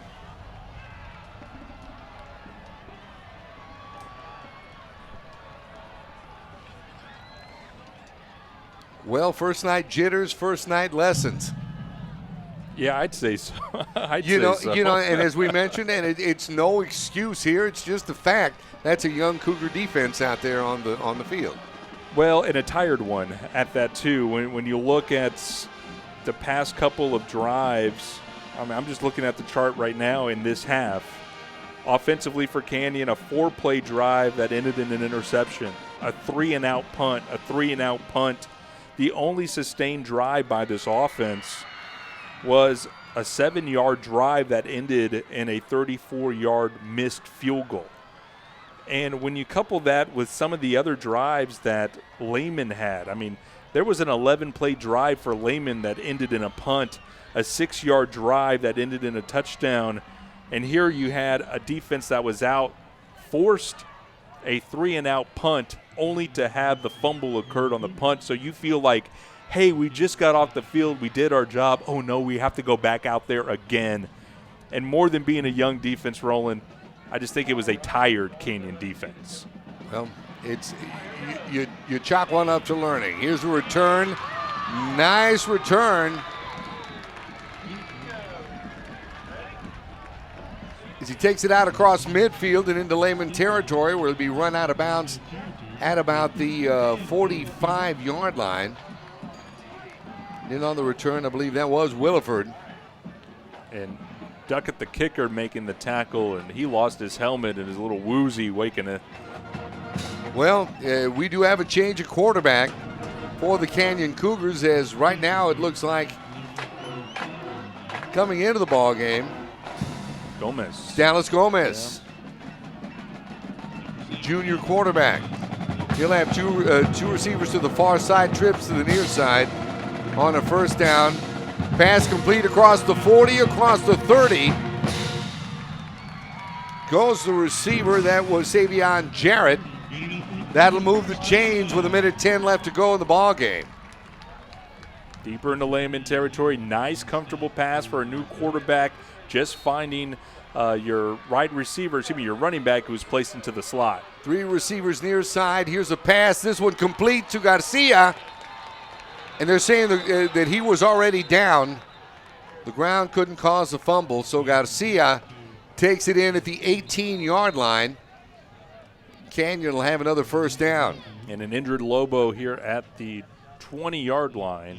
And we'll see who this is. It was one of those plays where you had Garcia settling into the soft spot of the zone. The ball's delivered, and you have a Lobo coming from the left and one coming from the right. And as Garcia kind of moved out of the way, they ran into each other. That's number 32. And he's had a whale of a ball game for the Robert Lobos. Vasquez. Vasquez sure has. Another sophomore on this Lobo team. So he's able to actually get off without any assistance. So he'll get to the sideline. Under a minute now with 58 seconds. The Cougars down 10. A new quarterback in, and Dallas Gomez has Canyon 1st and 10 from the Lobo 18. Gomez, 3 receivers near side, a pair to the far side. 58 seconds left to go in the ball game, as you mentioned.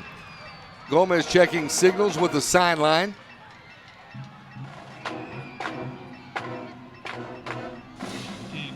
As the Cougars settle in. Restart the clock. Gomez the snap. Quick release. In and out of the hands of his intended receiver. And that once again was Jarrett on the far side. It's a good miss there, Roland, because Jarrett was going to get tackled immediately. In fact, he was hit as the ball came, and that would have dropped him with only a 2-yard gain and the clock running. I think that's a good incomplete pass there to stop the clock at 51 seconds, get the Cougars back to the line, and get a new play here for 2nd down and 10.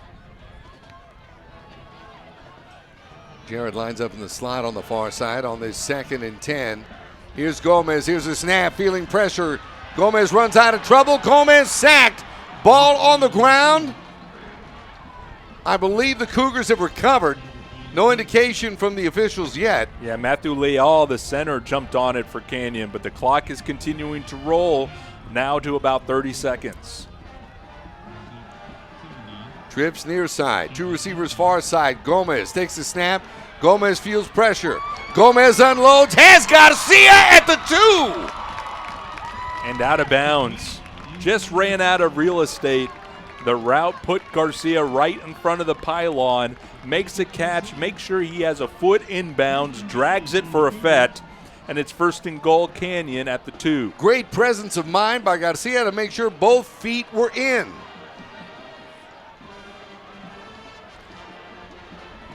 First and goal, Canyon, line of scrimmage, the Lehman 2. Here's Gomez, here's the snap. Pass to the end zone, in and out of the hands of the intended receiver, and I believe that was Farr. It was, and Farr just got twisted around, had a nice out route working, had leverage on the defensive back. The ball's delivered. It's a little high and a little behind him. Callan able to make the adjustment, but it's just a bit too awkward for him, and he's unable to bring it down. Now 16 seconds. Farr moves over to the near side along with Grebon. Now man in motion, that's Garcia. Here's a pass, end zone, intended for Garcia. Good defensive coverage that time. Once again, Jaden Brown, I got a funny feeling that this freshman, before his high school career is over, is going to open an awful lot of eyes. Makes me want to email that Lehman coach and say, really? Is he really a freshman? Are you serious? Because he's played so well. One, his body doesn't look it. I mean, it's not like he's really small or undeveloped out there, and he's got a great mind for the football. 13 seconds left, 3rd and goal. Line of scrimmage, the 2-yard line. Here's Gomez rolling right. Has a man, touchdown Canyon. That is Grebon coming away with that from 2 yards out. Cougars cut into the score with 9 seconds left. I think we all know what's coming.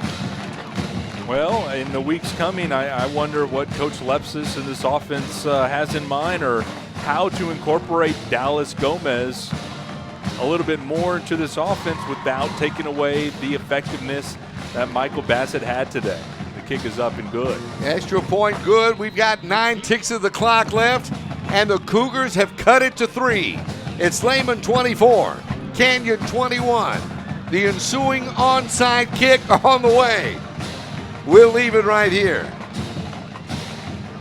Well, you know, one of the things, Roland, is we're not there at practice every week. I haven't really talked to Joe Lepsis about, you know, the quarterbacking, but what we saw from Dallas Gomez in this drive was pretty impressive. And not to take away what Michael Bassett has done today, but I think, if anything else, the takeaway here is Dallas Gomez is another card that you could play in your offensive shuffle here to get another playmaker on the field. He orchestrated a great drive under pressure with the clock going down to get the Cougars on the board, to cut into that 10-point lead. And if nothing else, it gives this offensive coaching staff another option.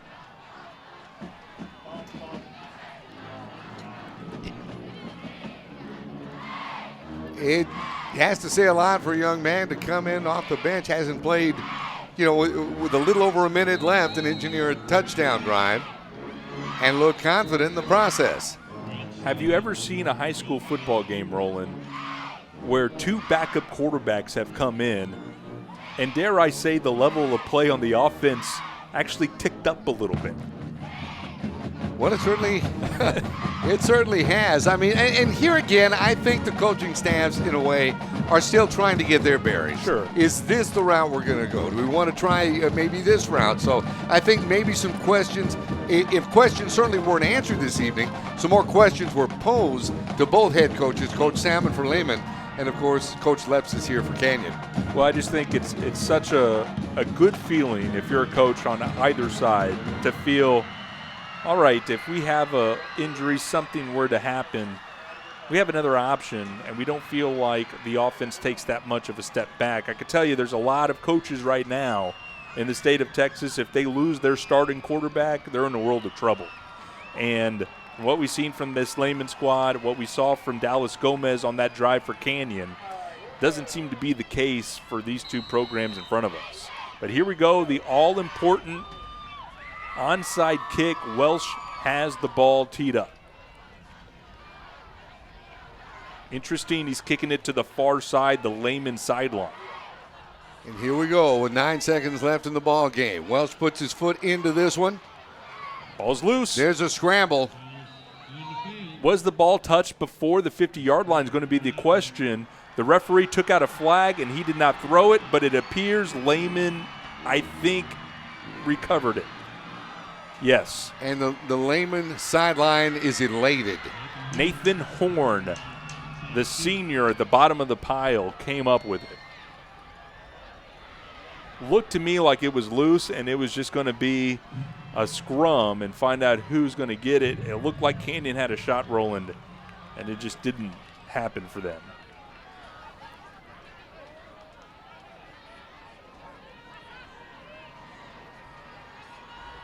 I'll tell you this. You think Zach Gossett has envisioned himself taking a victory formation snap at the beginning of practice this week.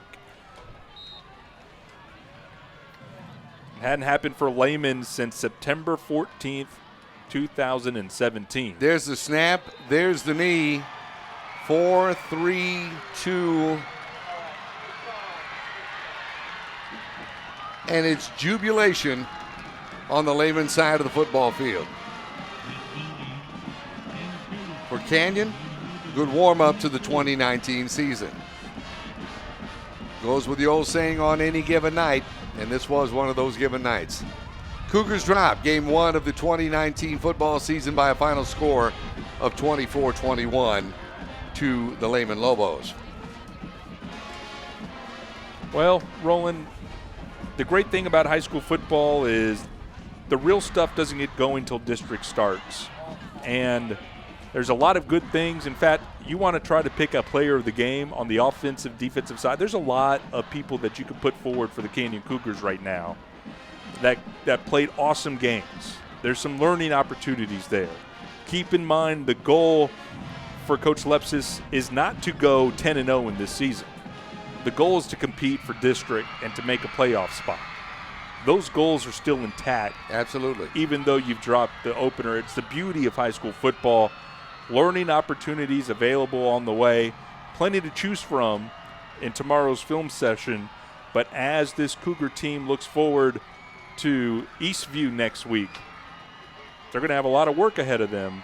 But still, the goals for this season are still laid out in front of them. Absolutely. Next Friday night, the Canyon Cougars travel to Georgetown for a date against Eastview with a 7:30 kickoff. My friend, it's been a fun first week. Yes, sir. I'm looking forward to more. And, the Cougars are on the wrong side of this one. But what a great game we had before us. Went down to the onside kick.